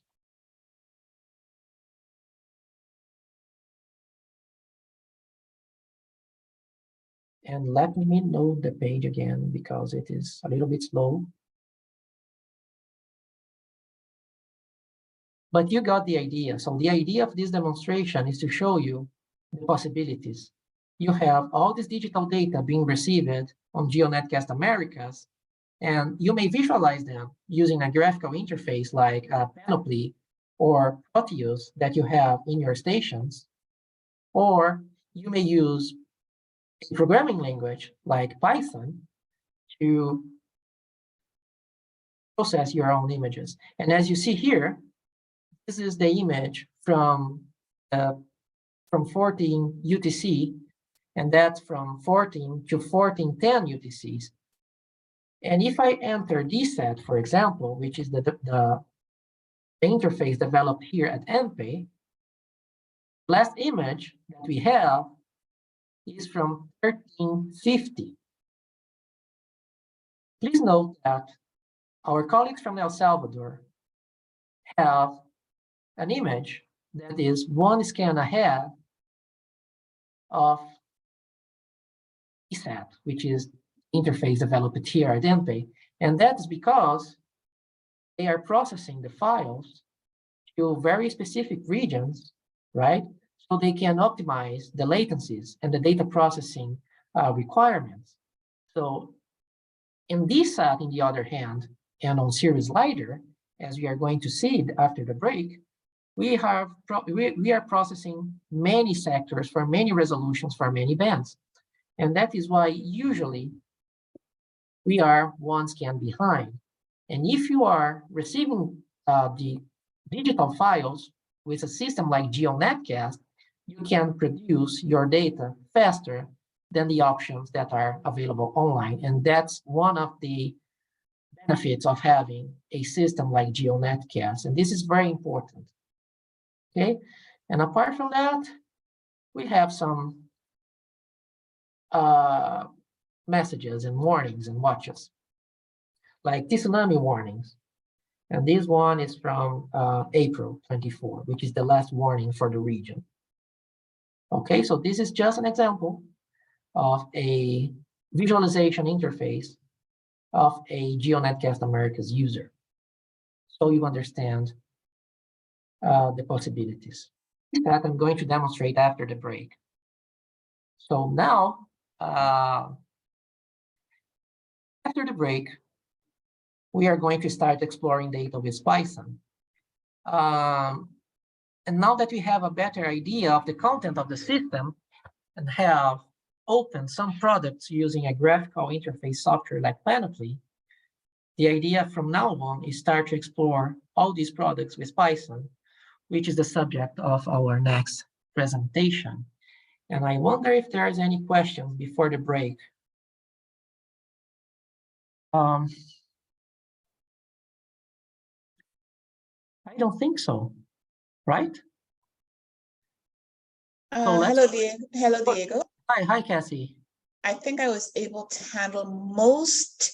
Again, everyone, we're going to remember this is again a shortened presentation, but it's best that you look at the presentation, make a few notes, and after the presentation, the recordings will be uploaded later this evening. Note it might take a while because they're very long presentations, but we will upload the recordings. Please go over the recordings. You have basically a day and a half before the next session to go over the recordings and ensure that but it's a lot of very good information. I was able to quickly get my systems open. Thank you, Diego. Mm-hmm. And if you have any questions during the break, just load them up too as well. And we will attempt to answer those questions.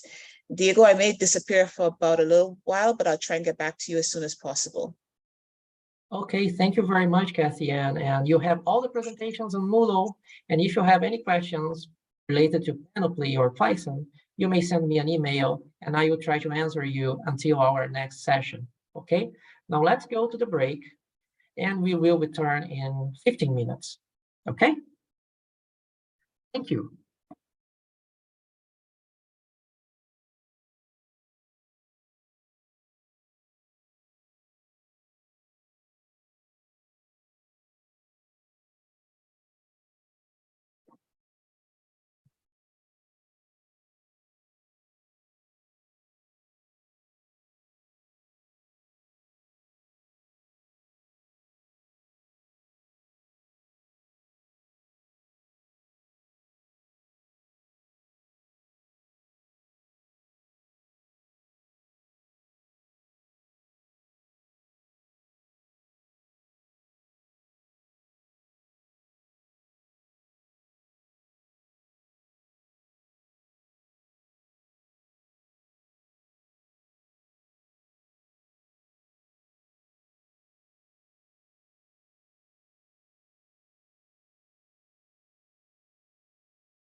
Hello, everyone. Welcome to the second half of the day. And before we start, I'm going to send in the chat box all of the links that we have shared until now for your reference. Okay. Now let me open the presentation with the introduction to Python.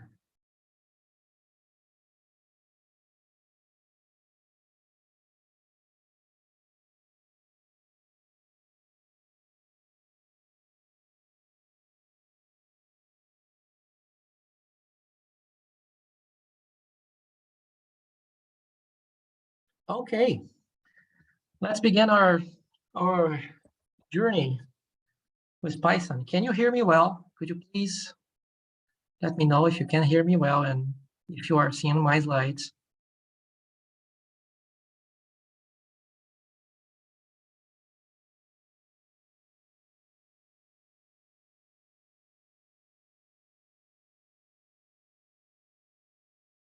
Okay, thank you, thank you.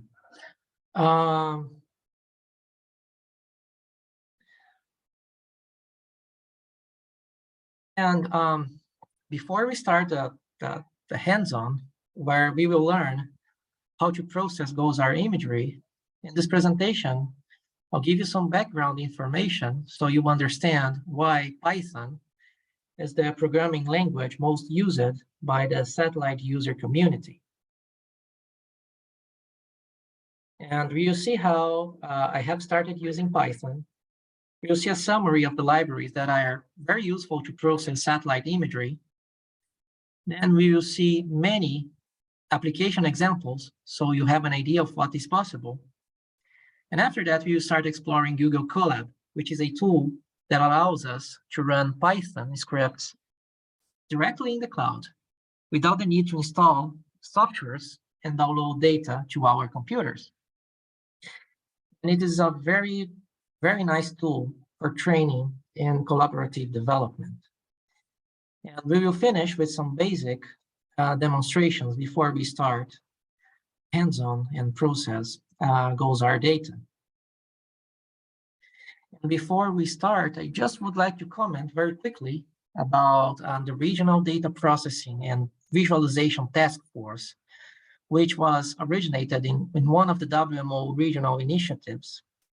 And this group basically aims to exchange information and join the effort of developers from different countries and encourage the use, creation, and distribution of open source solutions, right? As you can see in this slide, each member country presents how they are processing and visualizing satellite imagery. And there are even specific presentations about tools, like, for example, DSAT webpage from NMPay, and our developer presented the free tools used to create this interface. And this is the idea, to exchange information. So if you or anyone in your institutions are interested in participating in this group, you may send an email to me and to Marcial Garbanzo from the University of Costa Rica, who is also a co-chair of this group. As you may see, in the complementary activities at the Moodle page, in this generation of satellites, there is a big amount of satellite data available to users, and there are also several reception mechanisms, and that each mechanism has its characteristics, data formats, right, and data formats. And Python has lots of modules and libraries that allows the manipulation of these data sets. Also, there is a variety of tools available for data processing and visualization, like Makaidas-V, Google Earth Engine, IDL, Phantom, NCL, R programming language, among other tools. I particularly think that the best tool is the one you master, one you dominate, and allows you to make things faster, independent of the tool or the programming language. And Python is one of the available options. Python is available for free. It is easy to start programming, as we are going to see today. The learning curve is considerable, but very gradual. One of the things that I like the most is that the community is very, very active. And when I have any problems, send questions in the user forums. Usually in the same day I have an answer. So this is, for me, it's a great thing. And also there are many modules and libraries available for various satellites and sensors. It supports different data formats such as NetCDF, HDF, scripts, GeoTIFFs, shapefiles, text, images, and much more. So you can, for example, read a GOES image that is originally NetCDF, manipulated and generate a GeoTIFF as the output. And also Python works in different operating systems, and all the scripts you are going to see and the tools used in the complementary procedures available at the Moodle page works in both Linux and Windows. So this is good. And also it's not difficult to integrate Python with other softwares and applications. And another interesting fact is that we conducted a survey last year through the WMO Satellite Data Requirements Group, and we had more than 200 responses from more than 30 countries.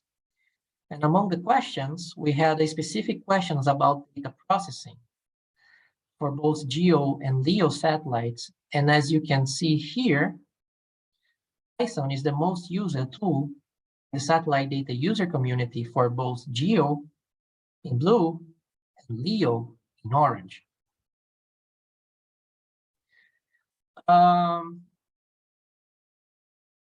And I particularly started using Python in 2017, because here at my division, I had the need to process data from several satellites from different data providers and in different formats. And to do that, we were using many tools separately, as you are seeing here. Then with the launch of Go16 back in 2017, I tried some basic scripts in Python, and I saw that it was not very difficult. And interestingly, I realized that all the tools that I was using to process different data sources somehow had an interface with Python. And then I could process all these data sets here with a single tool, which would make things a lot easier. And in fact, that's what happened. With Python, I was able to process all that I needed. So instead of using separate tools, I could use a single tool. Okay, so that's one of the reasons we still use it in our division. So Python has many libraries available. Here we have some examples of libraries that are very useful for satellite data processing and WP data processing and so on. For example, GDAL, we can read various data formats and change the projection of our data. With matplotlib, we can plot the data. With NumPy, we can manipulate matrices and do a lot of calculations and operations. With NetCDF4, PyGrid, and PyHDF, we can read files that are available in these formats. With Cartopy, we can overlay maps with our plots. With PySpectral, we have the spectral response functions and very basic operations for several satellite sensors. With SatPy and Pytro, we can manipulate data from several satellites using only a few instructions. With MathPy from Unidata, we can manipulate several meteorological data sets. And with PyOrbital, we can retrieve various orbital and astronomical parameters, which is necessary sometimes. So these are just some examples of libraries that are available and that are useful to process GOES-R imagery. Here we have some examples of functionalities that are used when processing a GOES-R file, as we are going to see. With the NetCDF4 library, we can read the radiances, reflectances, or brightness temperature, depending on the channel, and depending if it is a level 1 or level 2 product. Level 1 products have the radiances, and the level 2 product have the brightness temperatures, reflectances, and the other variables. With GDAL, we can reproject the data from the GOES projection to the, for example, equidistant projection, right? But there are hundreds of options. And we can also export the final image in a GeoTIFF format to open the image with a GIS, for example, right? With biorbital, we can calculate solar zenith angle, which is very useful to create some of the GOES-R composites. For example, if you want to overlay two products, one for the day and another for the night, we can calculate the solar zenith angle, know what pixels are in the day and what pixels are in the night. So this is very useful. With bispectral, we can apply Rayleigh correction, which is very important, for example, to create a true color composite. With NumPy, we can create a stack of bands to create an RGB composite, as we are going to see. We can also apply some necessary corrections and make many other calculations. And finally, with Cartopy, we can add maps, shapefiles, grid lines, and many other things. Before we start the practical hands-on part, let's see some examples of images generated with Python. The first example here is DSAT. And the DSAT tool is developed here at NPay in Brazil, and my colleague at Douglas is the lead developer. And all the images, like individual bands, RGBs, GLM, and all the other information visualized on DSAT, they are created using Python. And just for you to understand, we receive the data in our stations, the NetCDF files. We process these NetCDF files using Python, and we explode the image in several subsectors in different resolutions to create the so-called tiles. So this is a tool that uses the tile technology, meaning that only the regions that are inside the zoom will be loaded and displayed. And this is very, very similar to how series slider works, right? Let me just make you a demonstration. Let me open DSAT, and this is the DSAT tool. Let me open another window here. And here on the left panel, you may select the product, right? And when I zoom in and zoom out, you can see these sectors being loaded. Let me try to show you. See that these subsections are being loaded according to the region and visualizing. Here you may see it better, right? And all these subsectors are created using Python, right? And this tool has other very nice functionalities like animating the wings from our NWP model developed here in Brazil, and many other things like cameras. So we can take a look here or here in our region, and many other functionalities. But the basic idea is that with DSAT, all this information is loaded and is created using Python. Okay.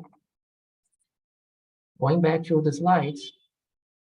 And if you want more information about the development of DSAT and other open source tools, you can access link available on this slide. from the WMO Regional Data Processing and Visualization Task Force, where Douglas, who is my colleague here with the green background, presented the technology used, and among them we have Python. So this is a very nice example of how Python can be used to visualize satellite data. And the second example is Showcast, which we have just demonstrated before the break. It's a simpler, much simpler than DSAT, but allows the visualization of data from many satellites, NWP, and many other products. And it does that basically using dozens of Python scripts. First, to detect the availability of files in a GeoNetcast-Americas station, and then to process these images and update the animations. And we are going to study how it works in the last couple of days. And as we demonstrated earlier, this is an example from our colleagues from MARN, the Ministry of Environment and Natural Resources from El Salvador. And they have an operational website with several images produced using Showcast, using data received from GeoNetcast-Americas. Now let's just see some other examples, such as this one, where you have the processing of data from both GEO and LEO satellites. And in this case, we have an animation of GOES-R on the left and JPSS on the right, both created with Python. And here's another example, a GOES-16 and ASUMI NPP images during the same event with a resolution of 2 kilometer for the ABI 10.3 micron band and 370 meter resolution for the VIIRS I5 band. Here we have the visualization of the derived motion means product from GOES-16, which is received and processed every hour. And on the right, we have the day-night band from the VIIRS sensor. Both products are received through GeoNetcast-Americas. And here's another example of a LEO data, in this case, microwave imagery from the GCOM W1 satellite from JAXA, also available in GeoNetcast-Americas. And in this example, we have an animation, a 5-hour animation of the GLM sensor, and the data is being accumulated every 5 minutes. And as I mentioned, apart from the 20-second data available in the GeoNetcast-Americas, we also have 5-minute accumulated files that are available in the broadcast. And in this plot, these accumulated files are being plotted. And as we are going to see during the course, we can also process and visualize NWP data. And here we have some examples processed and visualized with Showcast. Here we have some other examples of NWP files with some fields overlaid with GOES-16 bands and RGB composites, as the RMAS RGB here. And we will also have the opportunity to demonstrate the creation of these images next week. And if you want to take a look at the scripts that will be used to process these images before next week, you'll have all the links in the Moodle webpage. And with the same scripts examples, we have a script to process and plot metadata using the MatPy library. And I know some of you who already sent me a message in Moodle have experience with MatPy, which is good. And last year, we had a training here in Brazil covering the processing and visualization of oceanography products with more than 30 examples, including these plots that we are seeing here, like the sea surface temperature, chlorophyll concentration, altimeter data, anomalies, geostrophic current, data from buoys, wave direction and height, and many other examples.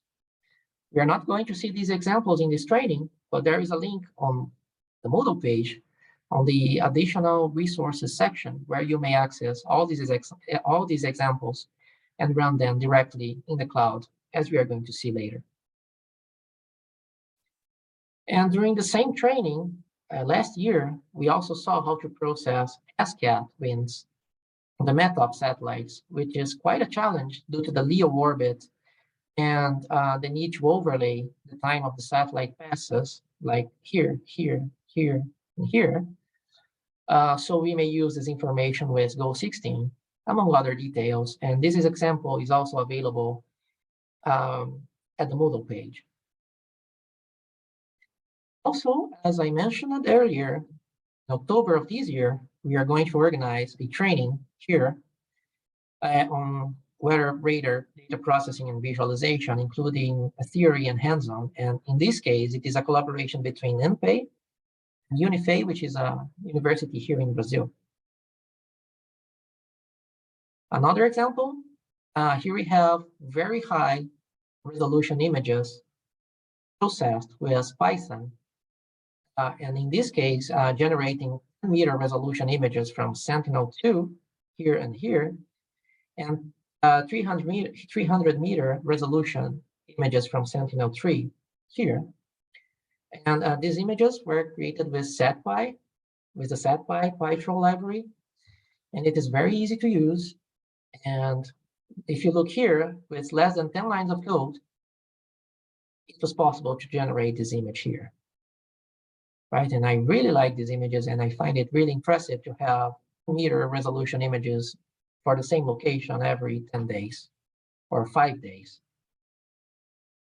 And finally, apart from satellite images, NWP, ocean, weather radars, and others, we can also create general graphs with Python and very elaborate graphs, as you are seeing here. We are working on these plots for a training on the radiation products developed here at my division. And in these cases, we just created these plots to explain some basic concepts, such as a solar trajectory, the Vion's displacement law, and other things. So you may create very nice graphs with Matplotlib and other scientific computing libraries. And in addition to processing and visualization, it is also possible to access and download data through some of the mechanisms mentioned earlier. And in this case, we have an example of a Python script to download data directly from Unidata.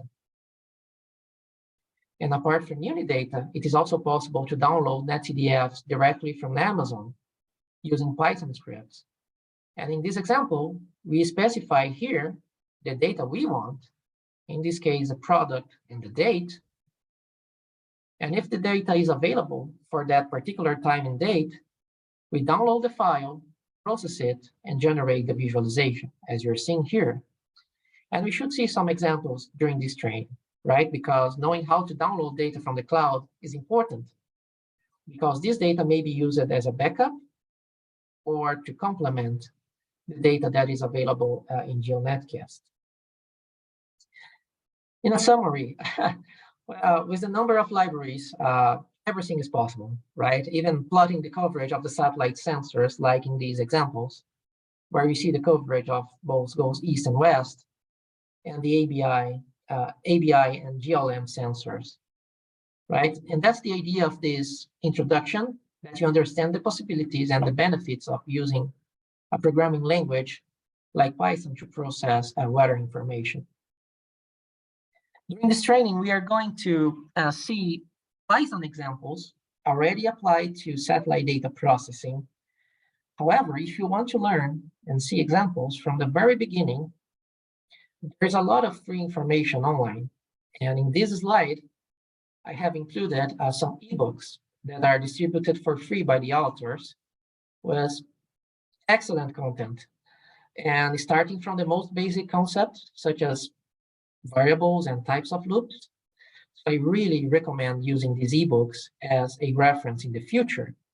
And I have added one of these links in the Moodle page at the additional resources section for you to take a look. And this slide deck is also available for download. But one important question is, what are the benefits of accessing digital files like NetCDFs or HDFs or GRIBs with data access mechanisms like GeoNetcast or the cloud services or GRB stations. Why this is important? If I have many visualization options online, and that's something important to clarify. First, with the digital files, you may create images with any kind of information you want, or combining different information. For example, you may add custom maps, custom labels, your logo. As we are going to see, you may define the size of your plots, and you may optimize the latencies, meaning that you can generate images faster than the options that are available online in the internet, okay? And here's just another example of an RGB created by our colleagues from Central America, and they are using the NetCDF files to create more 20 RGB composites using the NetCDF files from those 16. And as you see here, you may also add, legends with interpretation and many other features to your plots. You may overlay any kind of information, like in this example from our colleagues from the Argentinian Air Force, where they are overlaying the orography and the location of the aerodromes, which is important for their missions. And they are also creating custom GLM densities. For example, if the options on the internet have GLM plots every 10 minutes, for example, how can I create GLM accumulations every 2 minutes or 5 minutes? Or what is necessary for my application? And that's totally possible with Python. And on the right, you have other examples from our colleagues from Furnas, which is a power company here in Brazil, and they are overlaying their power transmission lines, as you're seeing here, with ABI and GLN information, which is very useful to monitor possible occurrences near the transmission lines in case they need to act. Here's another example of custom processing where a GeoNetcast user created an automatic detection of features, in this case, volcanic activity, by analyzing the pixel values. And that's only possible if you have access to the NetCDF files. And here's another example from Uruguay, where they have created an interface with the automatic detection of hotspots. And this interface generates alerts for firefighters in the region. And this plot on the left is an example using NWP data. This is one of the users wanted to overlay, in this case, the pressure with the 10-meter winds above a given threshold, the total cloud cover, the 3-hour precipitation, the thickness, and that was totally possible because he had access to the grid files available on GeoNetcast. So if you, as you may see here, you have total control, you may have total control of your data. And talking about latencies, here are a couple of examples. And in this case, we have a full disk GOSAR scan from 1510 to 1520 UTC. And this NetCDF file has been received through GeoNetcast approximately 40 seconds after the end of the scan. It took 4 seconds to process the file because this specific user is processing this file for a specific region, and the final plot was available at the same minute of the end of the GOSAR scan. And this is great because this image was available to their downstream users much earlier than the options available in the internet, like DSAT or Slider. And that's because, as we saw earlier, this tool needs to process hundreds of sectors for different resolutions, and that takes some time. And here's another example from another user with the same situation. The GOSAR scan from 21 to 2110, 40 seconds to receive the data, 7 seconds to process the data, and the final image available in the same minute of the end of the GOSAR scan, right? So having access to digital data is important because of this. You have total control of your data, and you can optimize the latencies. So you are providing information to your meteorologists or your downstream users faster and with added value in comparison to the options that are available online, right? Here at my division, for example, we have multiple data access mechanisms, and we process what arrives first. And this information is made available to our researchers and users in our web pages. Okay, so that's we need to clarify that. Now that we understand the possibilities and the benefits, another question is what is necessary to start programming with Python? What are the necessary tools? And the first detail that we can comment is that it is possible to begin programming in two ways. One, running scripts locally in your own computers, but also you may start running the scripts directly in the cloud, right? In a virtual machine provided by Google. And one of the tools that makes that possible is Google COLAB. And we are going to use it a lot during this training, okay? And to run scripts locally, we basically need 5 things. And this is very important because if you want to update your web pages, for example, with products, you will need to process this data locally. And if you want to process this data locally, this is what you need. First, Python, which is our programming language, a package manager that will install the necessary libraries, and a virtual environment manager, right? To create the so-called virtual environment where our libraries will be installed, right? And for these 3 items here, you can use a tool called Conda. And when you install Conda, you will have in your machines these 3 tools. Also, we need an editor, a text editor, to write our code. It can be a simple text editor or more advanced interfaces known as integrated development environments.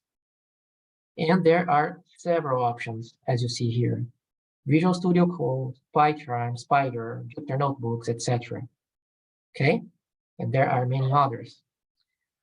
In the tutorials available in the complementary activities at Moodle, you will see that we use Notepad++, which is a relatively simple text editor. However, next week, on the 5th day, next Friday, we will learn some details about this tool here, Visual Studio Code. So you see a simple tool like this one and a more robust tool like this one, right? And finally, we also need data. And as we mentioned earlier, there are several options for data access. This is a summary of the procedure available at Moodle, where you can see how to run Python scripts in your computers.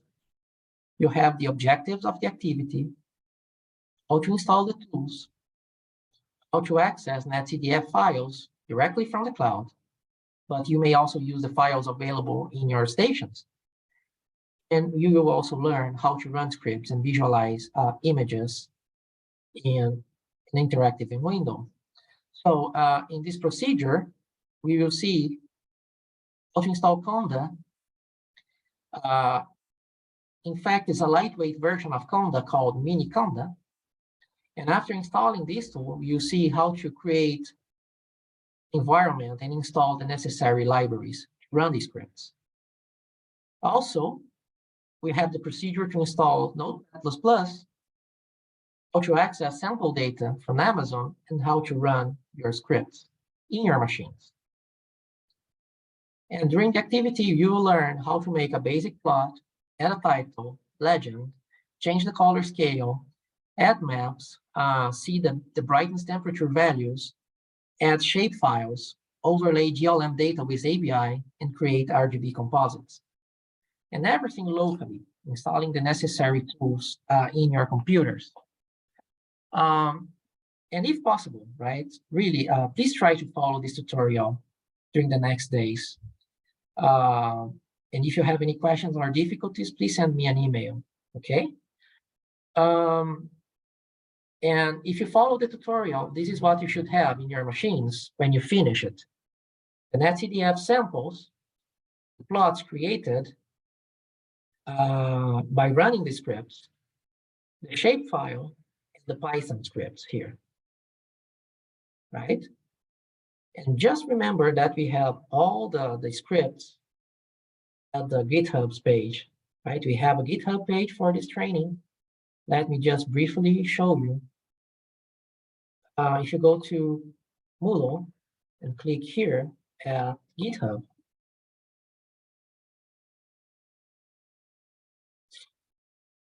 oops, let me just log in again.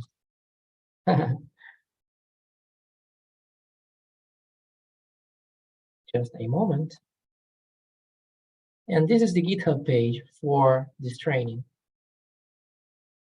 You have some folders, and inside each folder, you have some scripts.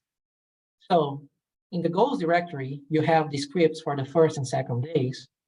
In the NWP folder, you have the example script for the third and fourth days. And the animation directory, you have the example for the fifth day. And inside the miscellaneous directory, you have the example scripts for the fifth and sixth days. You also have a folder with the Google COLAB notebooks, as we are going to see now, and a folder with GNC-A hardware and software utilities. Okay, so this is the GitHub for this training. Let me send you the link on the chat. And as Eugene saying in the chat, if you may download the repository to your machines, or clone, as they say. Okay. Going back to the slides. Now let's make a demonstration, right? I will run a script here in my machine, so you have an idea of how it works. Here in my machine, I have this text editor called Notepad++, and I have some scripts here. And you may download these scripts from the procedure or from the GitHub page. And if you follow the procedure, let me just, you see that there's a tool called Miniconda. And in this tool, you may activate the libraries used to process GOES-R data. And during this procedure, we have called this environment, we have called it workshop. So inside this environment, we have all the libraries that are needed to process GOES-R data, right? So we have activated these libraries. Now I'm going to my folder where I have all the scripts in my machines, right? C, VLab, Python, GOES. And I will execute a script with Python and the name of the script. I'm going a little bit fast here because this is not the objective of our session today. This is just to exemplify how you may execute scripts locally in your computers. And if you follow that tutorial that is available at Moodle, you will be able to do this, right? So I'm executing this script, script 1, which is this script here, right? And after the execution of the script, this is the plot, right?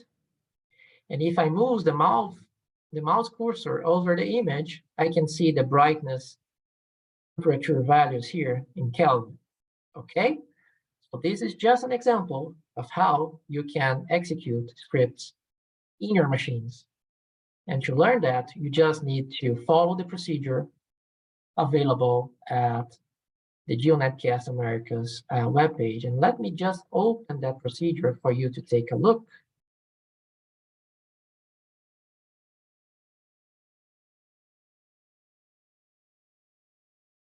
When you access it, it will ask you for a password, and the password is simply workshop, lowercase, right? And here you have an introduction, a description, and all the procedure for install the tools locally, install Notepad++, download data from the cloud, or from your GeoNetcast-Americas station, and sample scripts that you may run to generate the images. Okay, so this is basically the procedure. But today we are going to execute scripts directly in the cloud, right? So it's not necessary to install anything in your machines. Let me just go back to my slides.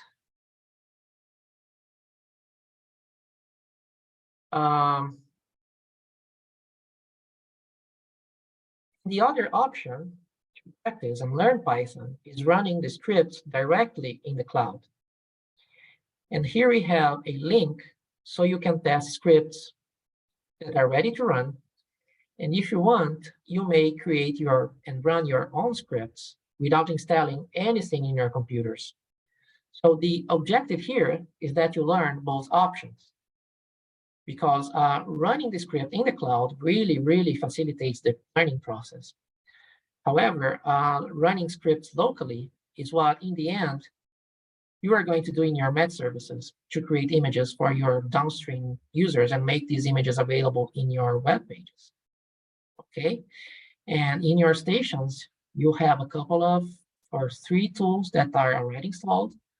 That is the Proteus from EEC, which is a graphical user interface where you can manipulate satellite information and other information as well. You have Showcast, and you have a satellite visualization interface, also provided by EEC, right?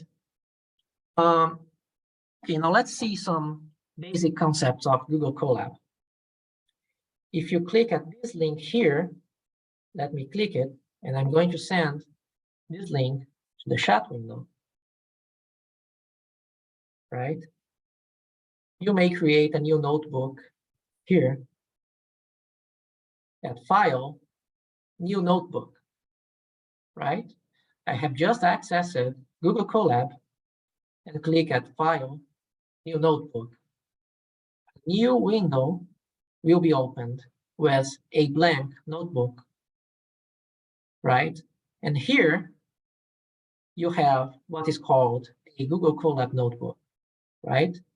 And here you are able to create your text or code cells, right? Now let's make a quick demonstration, right? And this is a code cell. And we may introduce our Python commands or your Linux commands in these code cells. Let me just make some examples, right? First of all, I'm just going to create a text cell. Clicking here, or moving the mouse here and clicking at text. Double click or enter to edit. And if I give a double click and insert, for example, this is a demonstration. Make it bold and make it a title. Leave the cell. We have just created a text cell in Google COLAB. So I can write here instructions for how to run the scripts, or another functionality of this web page is that you may share your notebooks with other colleagues. So you may develop scripts together. That's why it's called Google Collaboratory. So you may write here instructions, right? This is a text instruction, for example. You may also upload images to your instructions. So this is a text cell, and this is a code cell. And I can introduce Python commands like print, hello, welcome to the GNC-A training for Eastern Caribbean states. And if I execute this code cell by clicking at the play button, you'll see in the output the result of this command, right? Here it is. Hello, welcome to the GNC-A training for Eastern Caribbean states, right? If I have anything wrong in my cell, and I execute it, I will see an error. right? This is an error, right? This name is not defined. Okay, so if you have any errors, the output will say you have an error. Let me execute it again, right? Welcome to the GNC-A training for Eastern Caribbean states. I can also add, let me add another code cell, and I can add variables like A is equal to 2, B is equal to 3, and C is equal to A plus B, and print the result. Print C is equal to C, right? So in the output, I'll have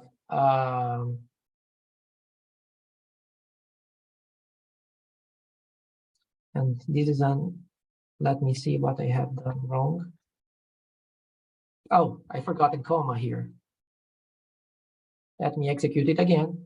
So C is equal to 5. So these are Python commands, right? Let me make another demonstration with Python. Now I'm going to create another code cell and retrieve the current date, right? From datetime, import date. I'm just importing the date module of the datetime library, which greatly facilitates dealing with dates. And you don't need to understand this. This is just for demonstration purposes, okay? So today is equal to date dot today. Print today's date, comma, today. And you see here, today's date is May 3rd, 2023. So these are Python code cells, okay? And now I'm going to create another code cell. And just remember that you don't need to have a single instruction in a cell. You may have everything in a single cell. Let me just paste this here, here, and here, and delete this cell and this cell, and execute the first cell.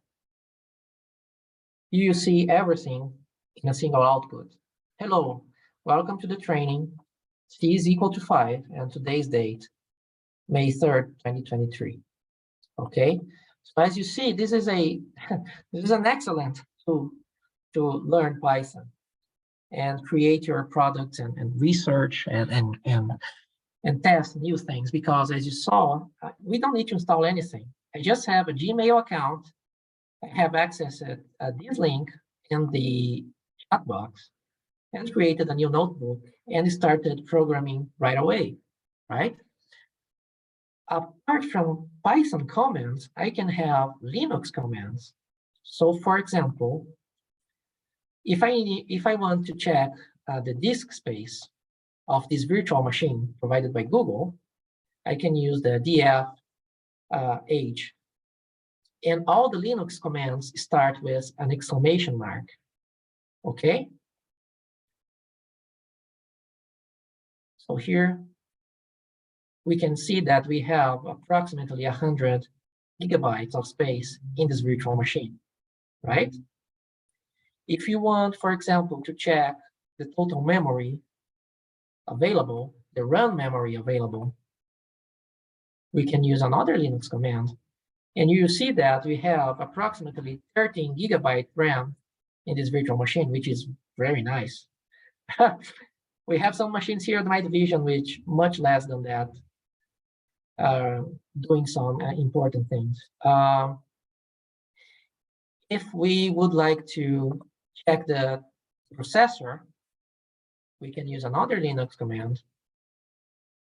And here you may see that we have a couple of Intel Xeon processors running at 2.2 gigahertz, right? In this case, okay?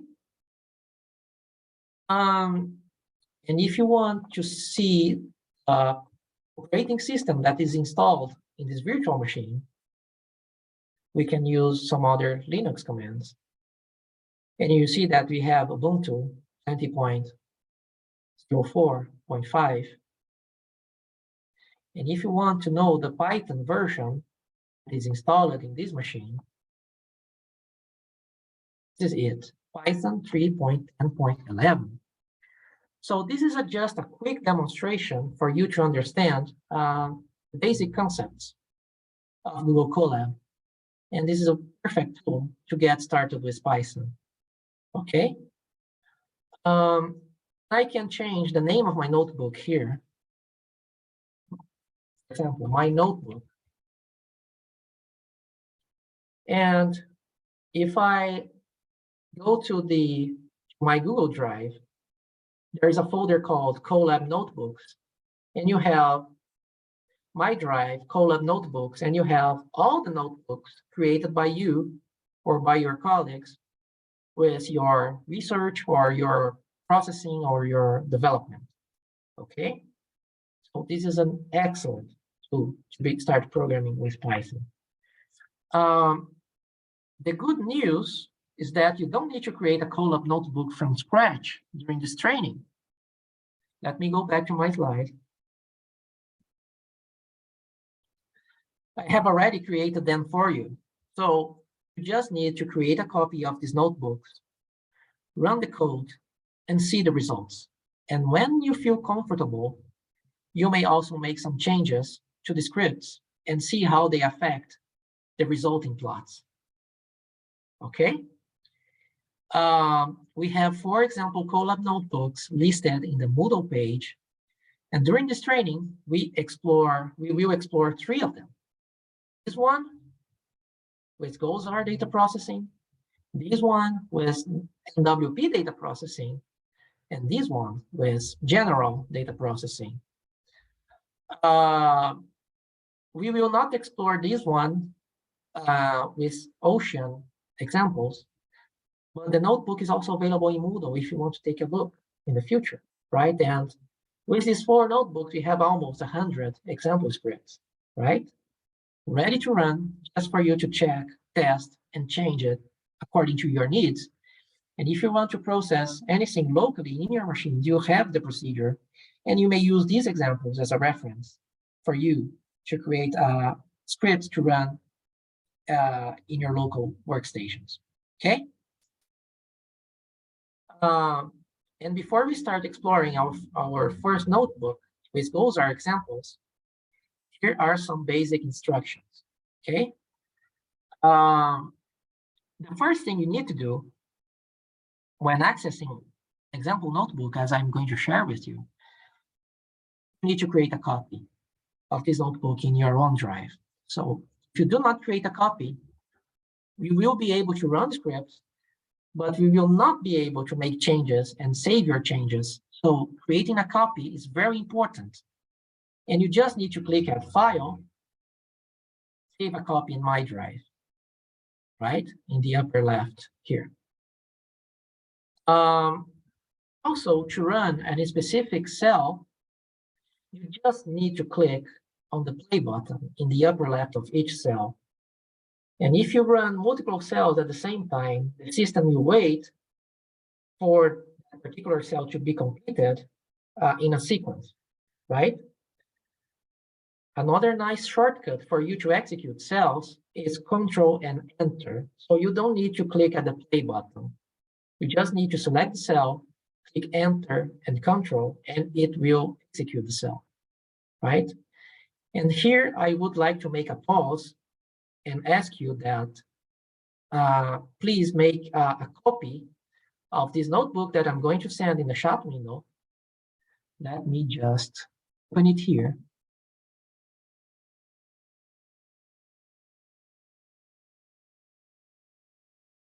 I'm going to copy it, send it in the chat box. And I want you to open this notebook as we are seeing here and click at File, create a copy in my drive. By doing that, this notebook will be copied to your drives And you will be able, during this training, to edit it, make modifications and save it the way you want, and add cells, text cells, and make any addition you want, right? I already did that. And if you see here, I have the same notebook, but I have created a copy, and I have called it simply Diego underscore and the original name of the notebook, okay?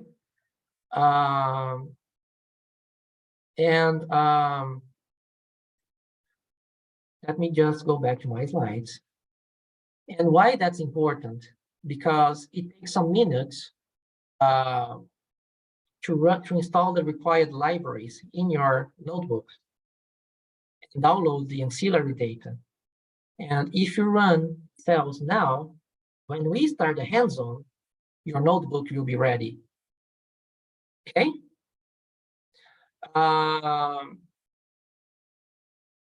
So just to repeat, you need to open this link that I have sent on the chat box, click at File, save a copy in Drive. This notebook will be copied to your Google Drives. You may change its name, like I have done here, right? Diego, etc. And after you have done that, please run steps number 2, which will install the required libraries, and please run step number 3, which will download ancillary files. It will take, 5 minutes, more or less, until you see this symbol here, a check mark, a green check mark, saying that a particular cell has been executed successfully. Okay? If you do it now, when I start making the demonstrations, you will be able to follow the same steps using your own notebooks. If you have any questions until this point, if you have any questions, please send your questions in the chat box. And if not, we will continue with the hands-on activity. Okay, I don't see any questions. Let's keep introducing Google COLAB before we start processing GOES-R imagery. In order to create code cells or text cells with images or instructions, for example, and you just need to create a text cell or a code cell. Also, another option is to move the mouse cursor between 2 cells, and a couple of buttons will appear where you may create buttons or code cells, sorry, right? So this is how you create code cells and text cells. Another interesting thing is that you have code cells here or text cells here, right? And as I said, in the code cells, you may have Python commands or Linux commands. The Linux commands start with an exclamation mark like this, this, this, and this, this, and this. All the other commands are Python commands, okay? Also, on the left side, you may click here at these lines, and you will see the table of contents. So you may jump a particular session of the notebook, right, to make things faster, okay? Another detail is that this is a code cell output, which displays you texts or images that you have generated. And if you need to clear all the outputs,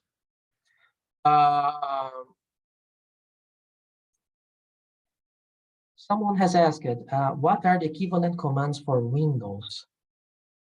I'm not sure, however, you mean running this locally? because on Google COLAB, you only have the possibility to run a Linux virtual machine. For Windows, I'm not sure, okay? Okay, thanks, Eugene, for your question. If you want to clear all the outputs, you just may click at Edit and clear all the outputs, right? It's also possible to reset the Python variables by clicking at Runtime, Restart Runtime. This will reset all the variables, but will keep the libraries, okay? But if you want to completely reset the virtual machine, you just need to click at Connect, Delete Runtime. This will reset the variables and uninstall all the libraries you have installed.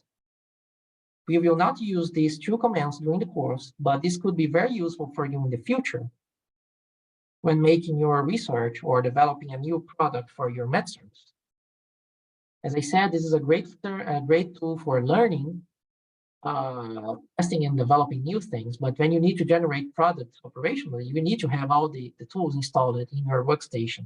And that's why we will see both possibilities during this training. To finish, the COLAB virtual machine, there is a working directory called content. And this is where your data will be downloaded and your plot will be stored and so on. And on the left panel of the Google COLAB interface, you may see the list of files and directories of the Linux virtual machine, right? So the working directory in Google COLAB is content. If you try local procedure, in the tutorial, I have used C, VLab, Python, and Goes. And here I have all the scripts and utilities for running the scripts locally, as it is described in the local procedure available in Moodle, right? So executing scripts locally, as we have done here, or executing scripts directly in the cloud. Okay? Okay, that's it. Now we are going to start exploring our first COLAB notebook and process those are imagery directly in the cloud. And I do not see any questions on the chat box before we start. So we have approximately an hour. So let's start processing those are imagery with a Google COLAB notebook.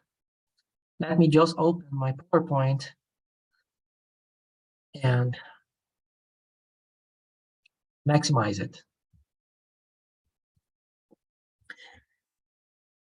Okay, this is our session number 5. And you should have your COLAB notebook opened in your browser. You must have a copy of this notebook. And here I have called it Diego _ the original name. And you must have the first step number 2 and step number 3 already finished. So you are able to run and make some quick modifications as we are going to demonstrate. Okay?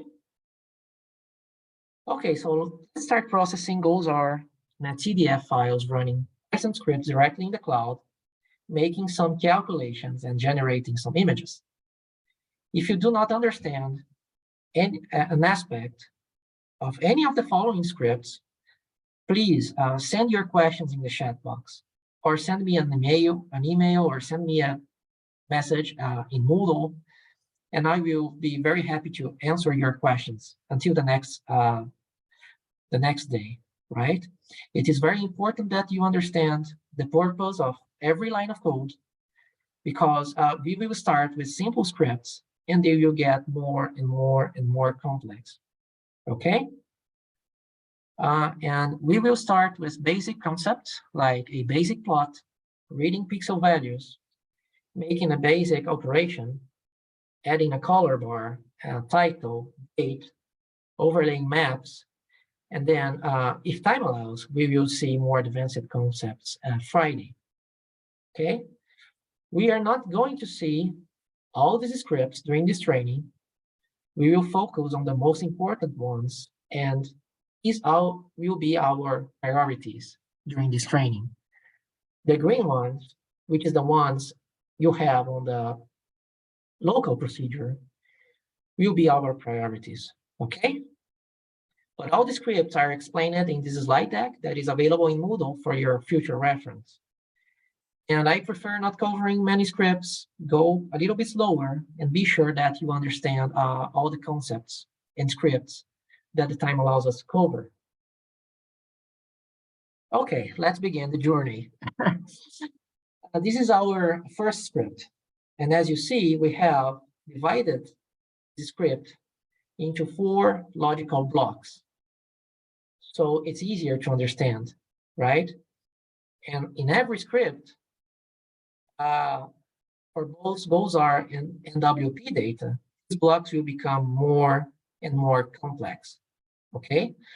So you have the first block, that is what I call the libraries block. We are just imagining these blocks, okay?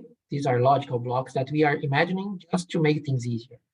The first block I have called the libraries block, where we import all the required libraries for the script to work. The second block is the data reading and manipulation block, where we read the data array. And basically, this is a 2D matrix with the GOSAR channel pixel values, right? In the third block, we will configure how we want our plot to look like. So we will define the width and height, right? Minimum and maximum values of our color scales, and the color scale to be used.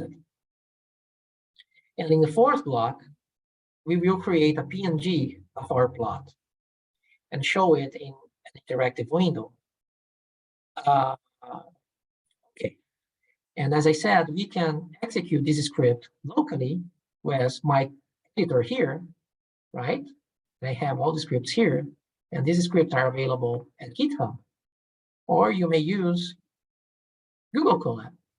And the scripts are basically the same, with only a few changes that I will explain later. Okay, so in the first line of this script, we are importing the dataset module of the netcdf4 library. And we will use this module to read here our netcdf. Okay, in the second command, we import the pyplot module of the matplotlib library, which is our plotting library.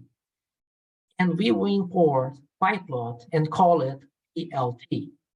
That's meaning that we will call pyplot as PLT throughout the script. Okay? If I have called it PLT here, I need to call it here, here, and here, and here. Same name. Okay? And that's our first block of code. Then we will use the dataset module to specify which netcdf file we want to read. And in this case, this file here, and we simply call it file. This is an object, and we are calling it file, but we may call it anything you want, as long as you use the same name in the rest of the script, like we are doing here.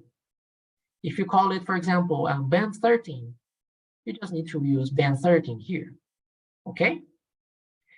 And for your reference, in the slide deck, we have a slide with all the ABI bands, central wavelengths, the resolution, the spectral range, and the name, unique name for each band.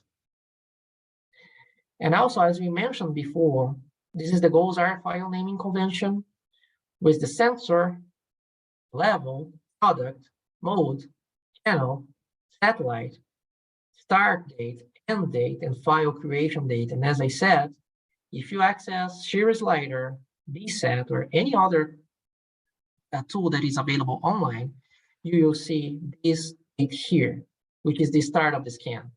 Okay? Going back to our script, the next step is reading the brightness temperature of this NetCDF, because this is a NetCDF for band number 13, an higher clean window band, right?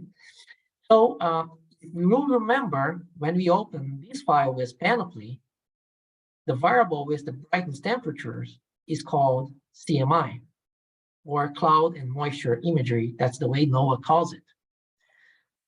To read this variable that is inside our file, and pass the values to the data variable.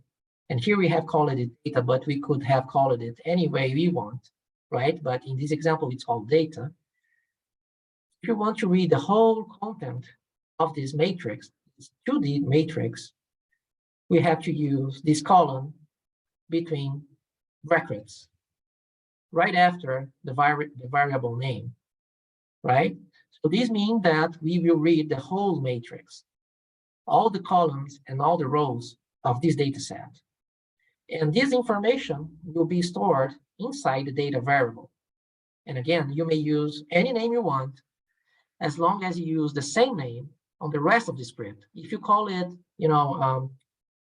brightness temperatures, you need to use brightness temperatures here. In this example, I'm just calling it data, okay? In the next line here, in the third block, we define the dimensions of our plot in inches with the fixed size parameter, right, of the figure command of the PyPlot module, okay? So inside parentheses, we have the width and the height in inches. In this case, 7/7, but we can change that. We will change that in the demonstration, right? And finally, we will plot the image with the inShow command, but we need to pass some parameters. And in this case, we are passing data parameter, which is this variable here, which we have stored cloud and moisture imagery brightness temperature for band 13 for the date, okay? All right, so we are going to plot this data. We also need to pass the minimum and maximum values of our color scale. If you do not pass these parameters, minimum and maximum values will be calculated automatically based on the range of values you have in your files. But in this example, we are specifying the minimum and maximum values, okay? And on the CMAP parameter, we specify which color scale or so-called color maps we are going to use to plot this image. And finally, on the last block, the image generation, we generate a PNG in this case with the savefig command of the PyPlot module, okay?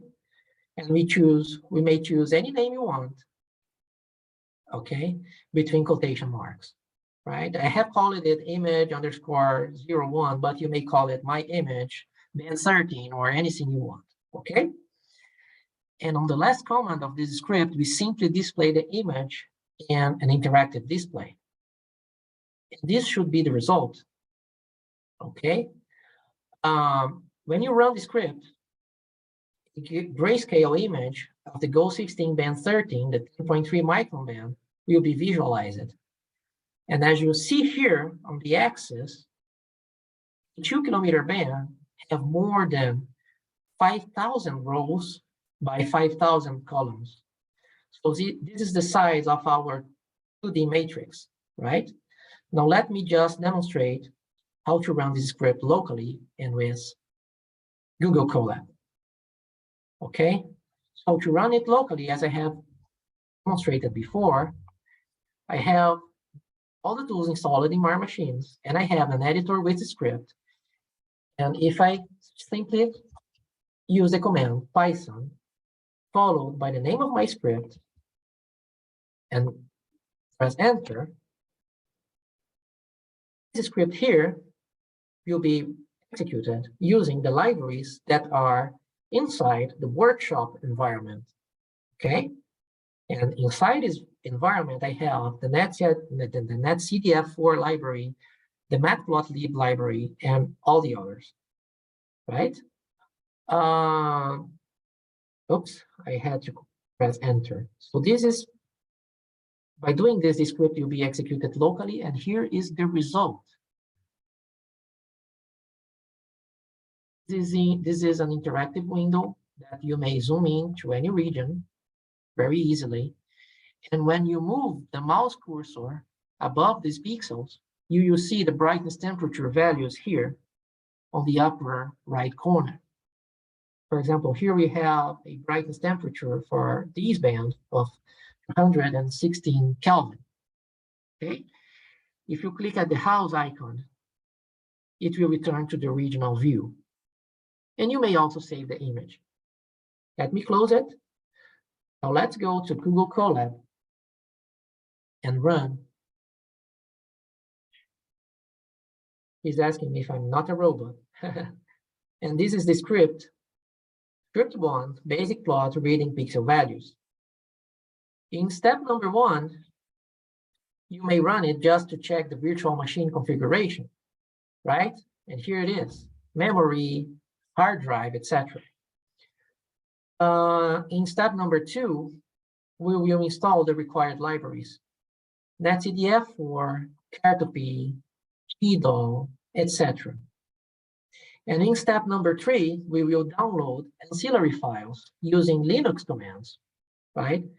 You don't need to understand everything that is here. You just need to understand what it does, because the COLAB is ready to run, okay? So for example, here we are using the wget command to download a shapefile with the world, states, and provinces. And here we are using the same wget command to download some samples on Amazon, the Amazon Web Services. And these are the same samples that we are manipulating in the local procedure that you have on the blog. Okay, so after you execute everything, if you click here at the play button on the first script, this should be the result. Right? This is it. Same plot we have when executing the script locally. One of the advantages of running the script locally is that here on Google COLAB, you cannot see the pixel values by moving the cursor over the image. That is possible when you do it locally. Okay.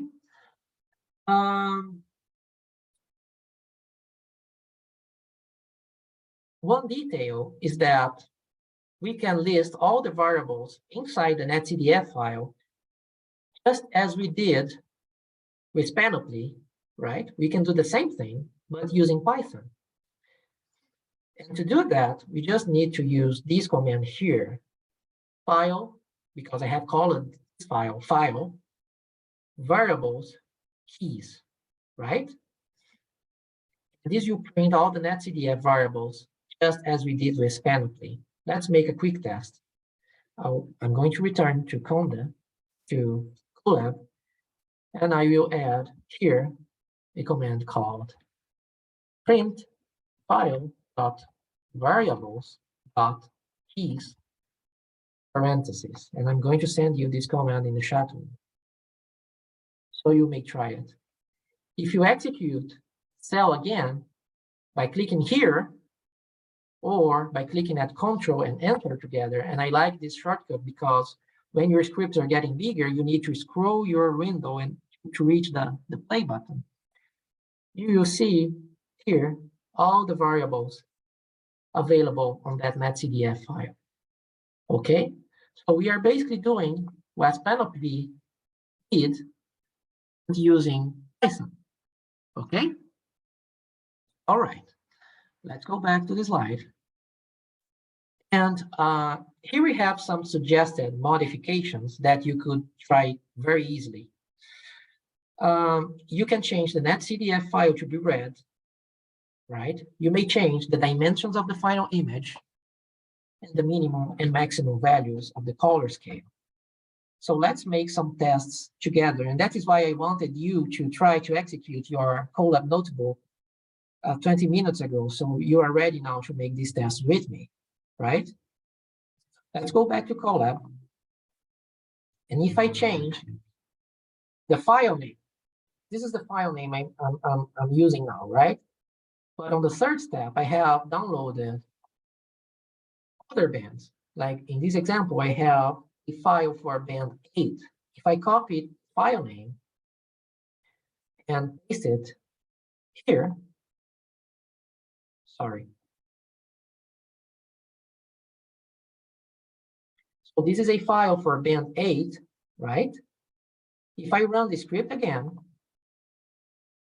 you see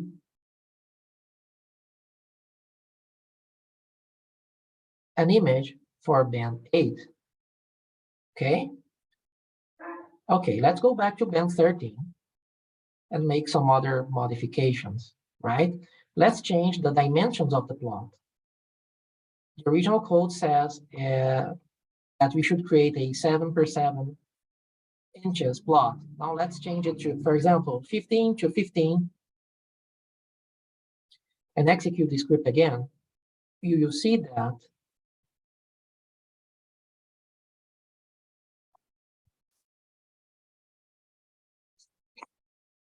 resulting plot will be much bigger. You see it? Right? So when our colleagues from Marn create these nice images, we specified the file size, the size of the final plot using this fixed size command. Okay? Okay. Going back to the COLAB notebook. Let's change the color scale, the maximum value to, for example, instead of 300, let's put 260 Kelvin and run the script again with Control and Enter.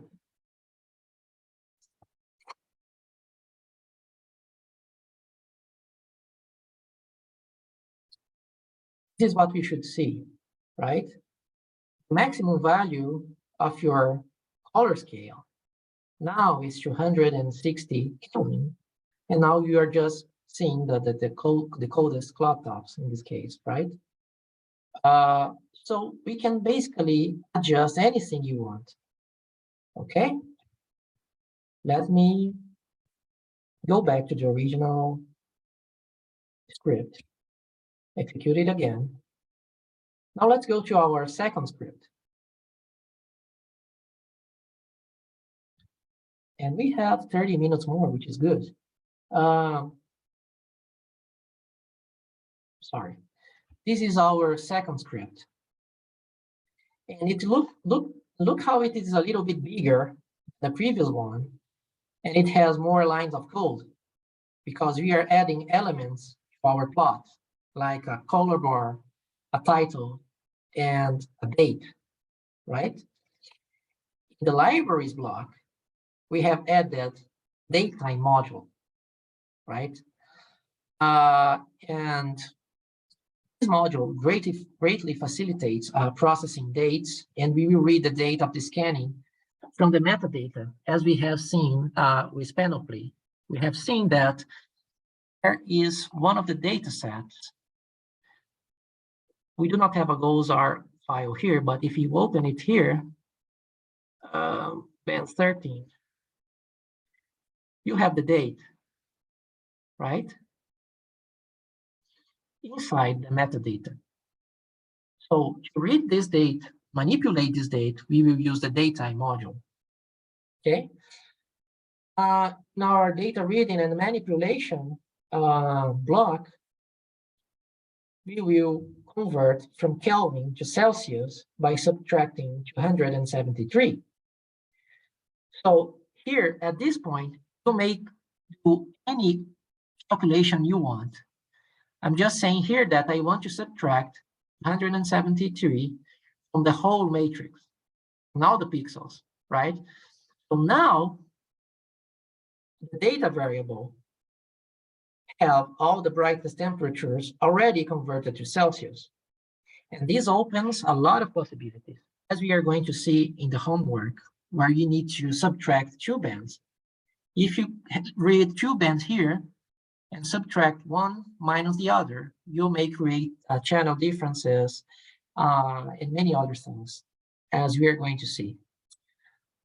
On the third block, the plot configuration block, I have kept the dimension and also have changed the minimum and maximum values of the color bar because we have now the data in Celsius instead of Kelvin, right? And we have changed the color bar, the color map or the color palette of the plot to jet instead of grays. So instead of a grayscale, we will have this jet color scale. We have added a color bar with the color bar command, and we have passed the following parameters. The title of the color bar, in this case, brightness temperatures, but you may give any name you want. The extend parameter, and with it, we just inform to which side we want to extend the color bar, as we are going to see, right? With the orientation, we just say that if you need the color bar, if you want the color bar in the horizontal or vertical orientation. With the pad parameter, we just indicate the distance between the main plot and the color bar. And in this case, 5% of the total size of the image. With the fraction parameter, we just say how bigger or smaller the color bar will be in relation to the main plot. In this example, also 5%. We also have other parameters like the shrink, which we can multiply the total size of the color bar, and many, many, many other parameters. So if you access in the internet, Python color bar, right, and click edit, at the first result, you see all the parameters that are possible to specify in this command.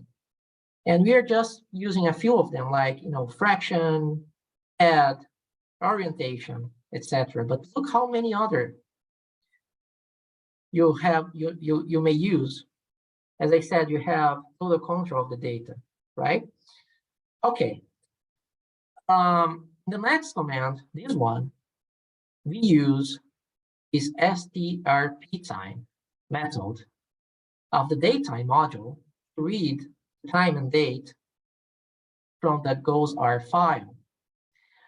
And in the netcdf, there's a parameter called time coverage start, which has the time that the scan of the starting of the scan, right? So with this command, we're just saying, hey, I'm going to read this parameter from this file, and this information, you have this formatting. And I'm going to explain it a little bit later, right?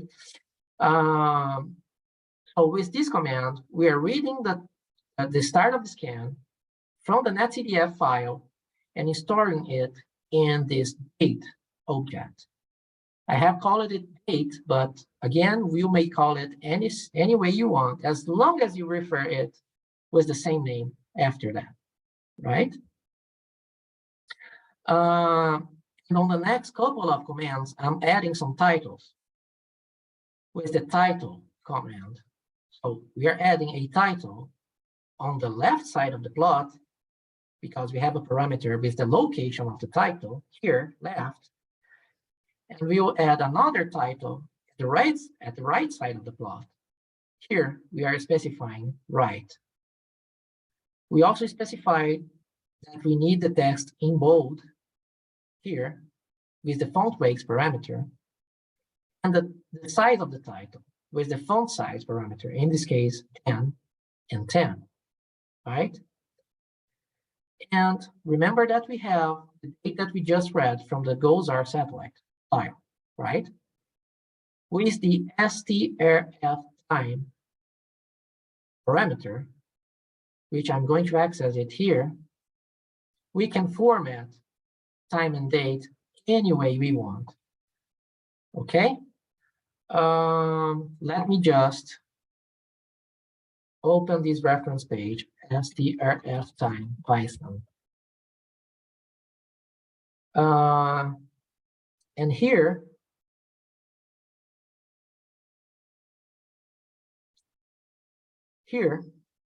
I have the possible formatting options that I have. The way it is right now, with a percent uppercase Y, percent lowercase m, percent lowercase d, we will plot 4 digits for the year, 2 digits for the month, and 2 digits for the day, right? And when we execute this script, this should be the result. We have the color bar, title added to the left, a title added to the right, right?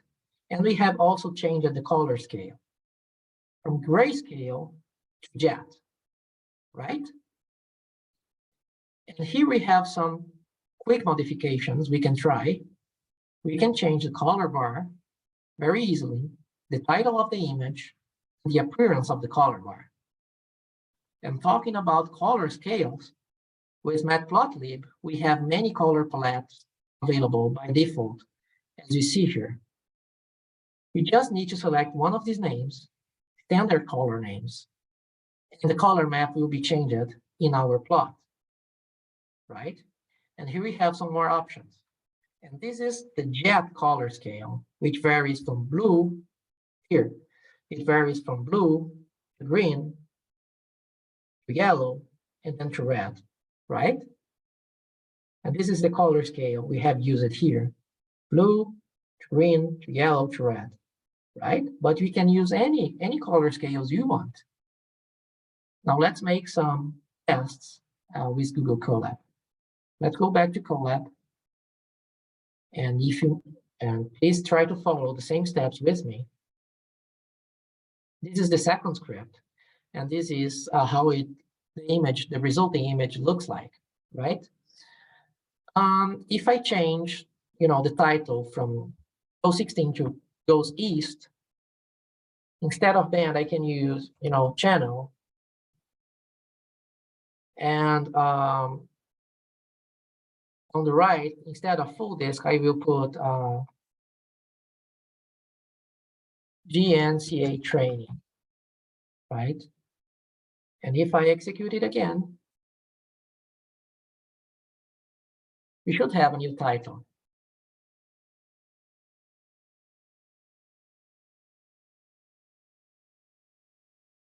Okay, Goes East channel 13, the date, the time, UTC, GNC-A training. And I can change the formatting of the date. If, for example, I use lowercase y, lowercase b, lowercase d, and let me just add uppercase A and execute again,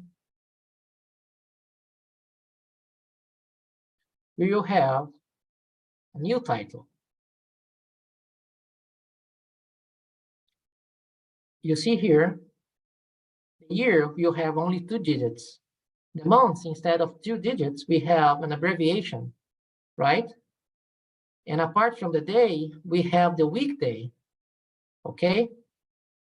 Let me just increase the size of the plot to 10 inches by 10 inches and execute it again. And how do I know that these changes would produce that change in the file name, in the title? It's because I have looked on the reference page. I don't know where it is. I have closed it, probably. Let me search for it again. And here it is. I'm going to send it on the chat. And here you have, for example, lowercase b. Here, month as an abbreviated name.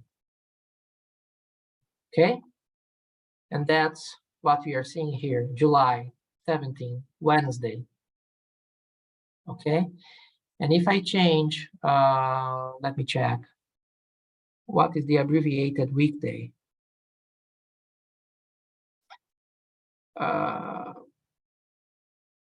Weekday as a local abbreviated name, lowercase a. If I change it to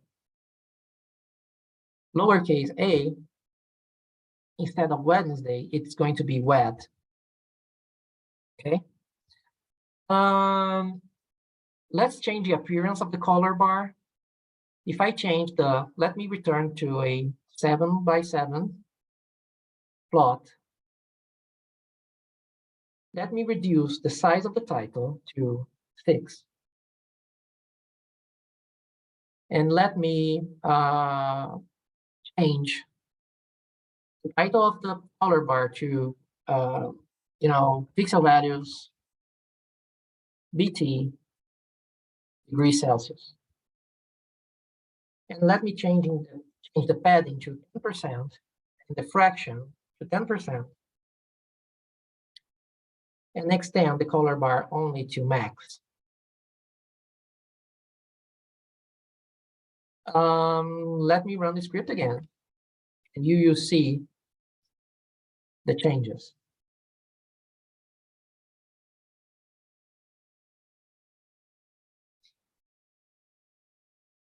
And here it is. Please notice that the color bar, right, is more distant from the plot because we have increased the pad. And the color bar is also bigger in relation to the plot because we have increased the fraction variable, right? We have changed the name of the variable here, the name of the title of the color bar here to pixel values, right? And change the title.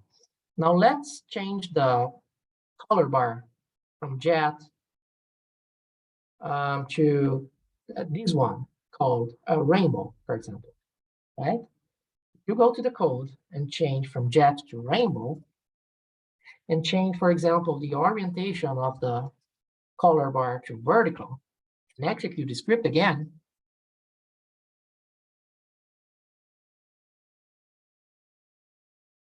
This should be your result. And I really hope at least some of you are managing to run Google COLAB together with me. And this should be the result. Okay. Vertical and the new color scale. And if you want a reversed color bar, we just need to add here _R. Did you pick the rainbow color scale and reverse it? Let's execute it again. And you see that instead of going from purple to blue to green to yellow to red, we are go from red to purple. And here it is, right? Okay. And this is our second script. And this is just to exemplify that you have total control of your data. In the script number 3, we will learn how to overlay maps with Cartopy. Oh, and before that, I just would like to mention that any aspect of your plot, like, the color of the title of the legend, the color of the title of the plot, the color of the numbers in the axis, the color of the ticks here, anything can be changed using via code, right? We are not going to demonstrate this, but this is for you to understand that anything can be changed with code, right? Another interesting thing we could do is visualizing only part of the data. In this example, we are just visualizing the pixel values that are greater than, in this case, 23 Celsius. Everything that is smaller than 23, we set as not a number or a nan, as it is called. And it's basically saying that anything that is smaller than 23, we just don't need to display. Okay? And I can also do the opposite, plotting only pixel values that are smaller than a given value. So for example, if I want to plot only brightness temperatures that are smaller than minus 30, I could use this command, right? Meaning that all the pixels that has a brightness temperature smaller than minus 30 will appear on the plot. And I also can see only the pixel values that are between two values, like in this example, where I want to see the values between 5 degrees and 15 degrees in this example, right? And this is an example here for this image, right? Now let's make some quick tests with COLAB again. And I'm going to send you some examples in the chat. Right? First example, second example, and third example. So you can copy and paste in your COLAB notebooks. If you use this, import NumPy as NP,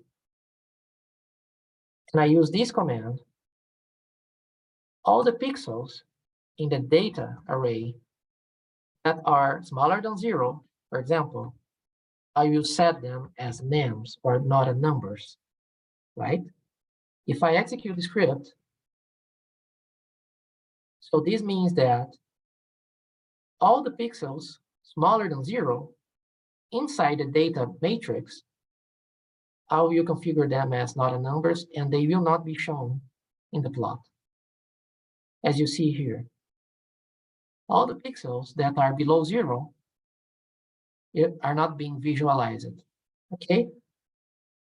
If I change like this, now all the pixels that are greater than 0 will not be visualized in our plot.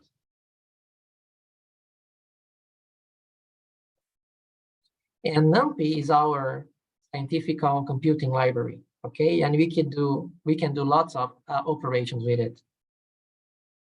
And here it is. All the pixel values, all the brightness temperature values over that are greater than 0 are not being visualized. But I can also do this.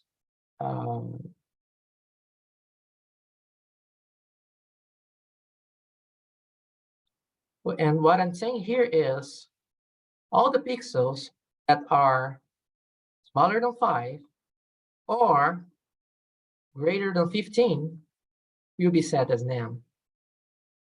And this is it. We are just visualizing the pixels between 5 and 15 degrees. Okay? All right, now let's go back to our slides. And this is very useful. Let me just explain you an example. Let's suppose I want to plot an RGB during the day and another RGB during the night and overlay both, right? Like in this example here from this set. In the day, I have a true color RGB, and during the night, I have a night microphysics RGB. When I calculate the RGB for the day, I need to set all the pixels in the night regions as none or not numbers. When I calculate the RGB for the night, I need to set all the pixels in the day regions as nums. Then, when I overlay both RGBs, I have a nice composite as this one from this set, right? And the day and night regions are calculated with solar zenith angle, which is possible to calculate using the pi orbital library. Okay, so just for you to understand these concepts and why these instructions could be useful in the future, right? And how Showcast does things and how Proteus does things, right? Proteus, as far as I remember, it also uses Python in the background. So this is how it does things, right? Let's finish with our third script, right? Overlaying maps with Cartopy. In the third script, we will learn how to add maps to our plots with the Cartopy library. First, in the libraries block, we will import Cartopy here, right? All the other libraries are the same. And then data reading and manipulations information is the same. However, in the plot configuration block, we need to specify the projection of the data, the geostationary projection in this case. And we need to pass a couple of parameters.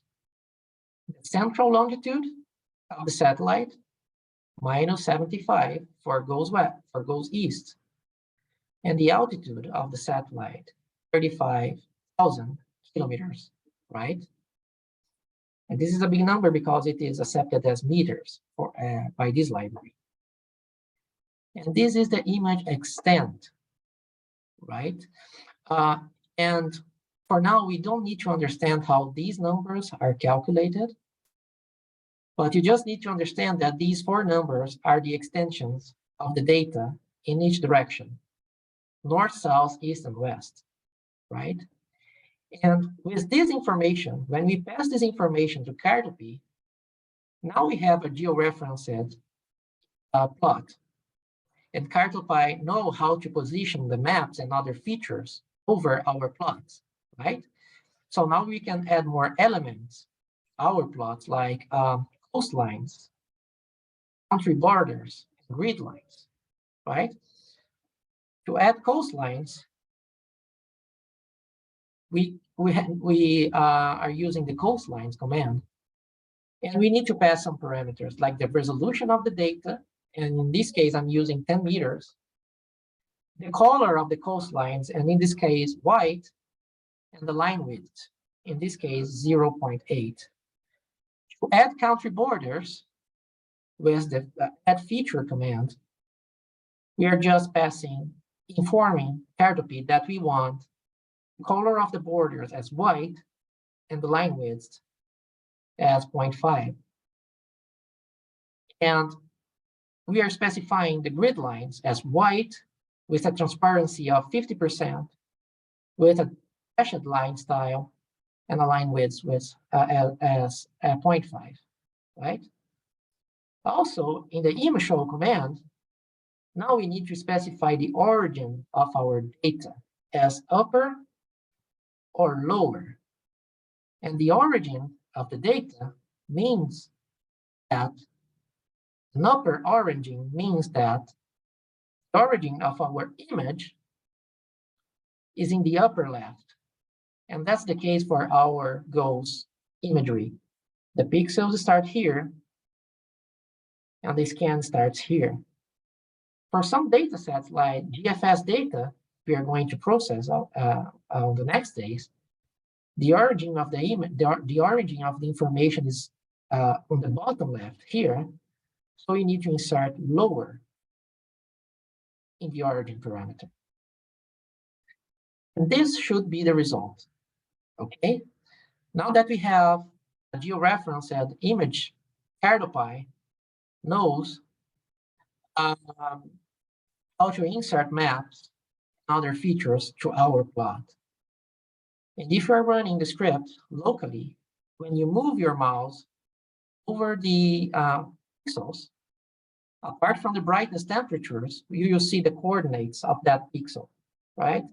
37 south and 66 west in this case here. Okay. And to finish the day as an extra, another useful thing you could do when creating scripts is calculating the time required to run the script. And this is very useful because by knowing this time, we can optimize our code and try to use commands or algorithms that is executed faster. And to calculate this time, we need to add following commands to our script. In the beginning of the script, we need to use these commands here. And in the end of the script, we need to use these commands here. These commands basically import the time library and start the counter. And at the end of the script, we stop the counter and display the information in the terminal. Let's make a quick demonstration in Google COLAB. Let me just comment out these two expressions here. Let me add the counter in the beginning of the script here, and stop the counter at the end of the script here. And let me share these instructions with you in the chat window.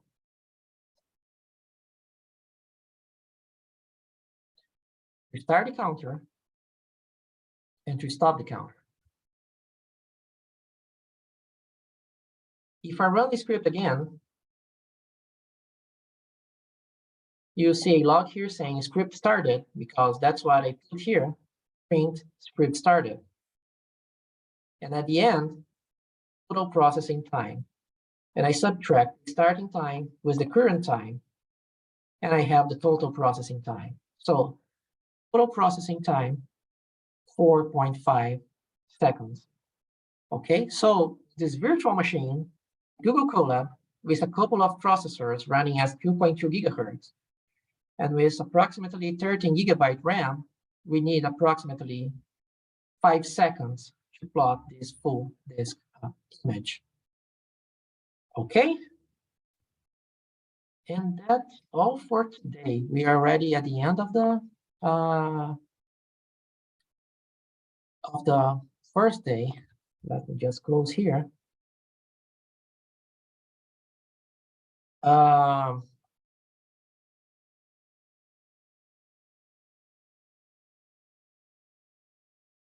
And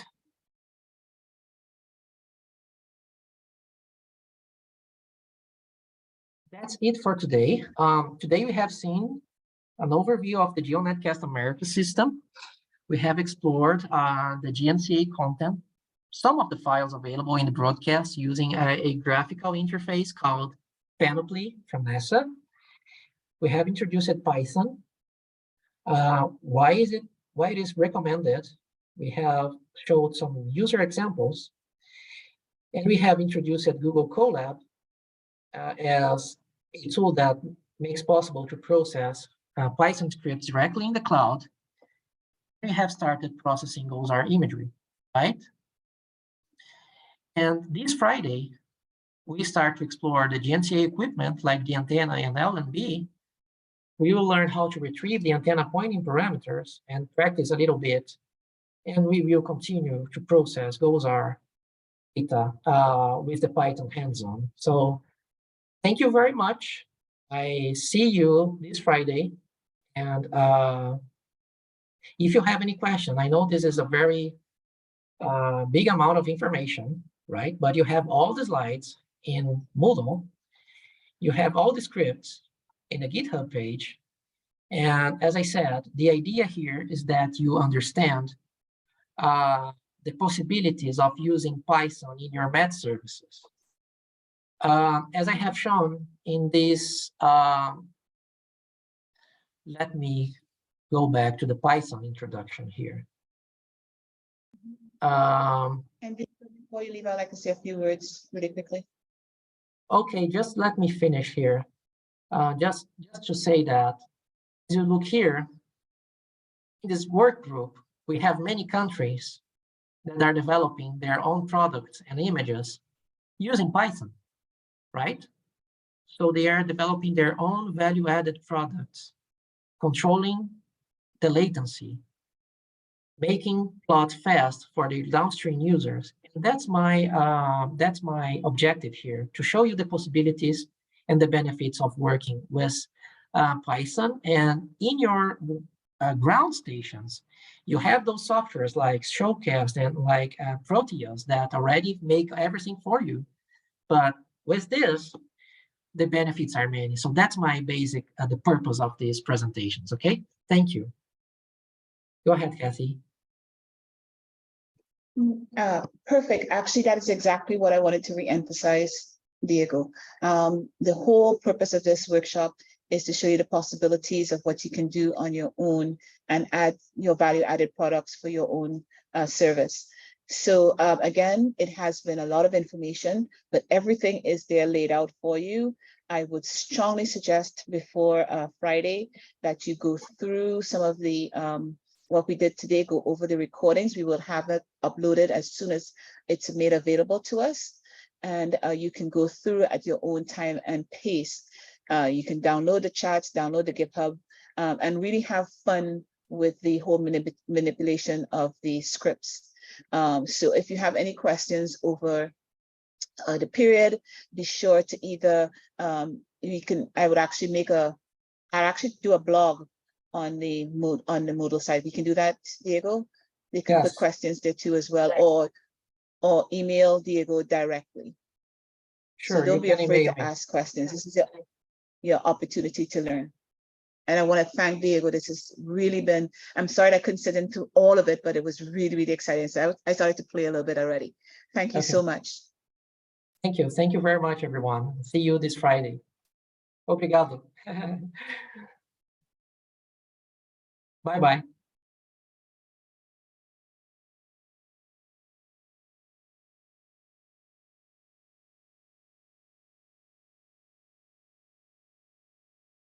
Thank you, Diego. Have a good afternoon. Thank you very much, Cassie. Bye-bye.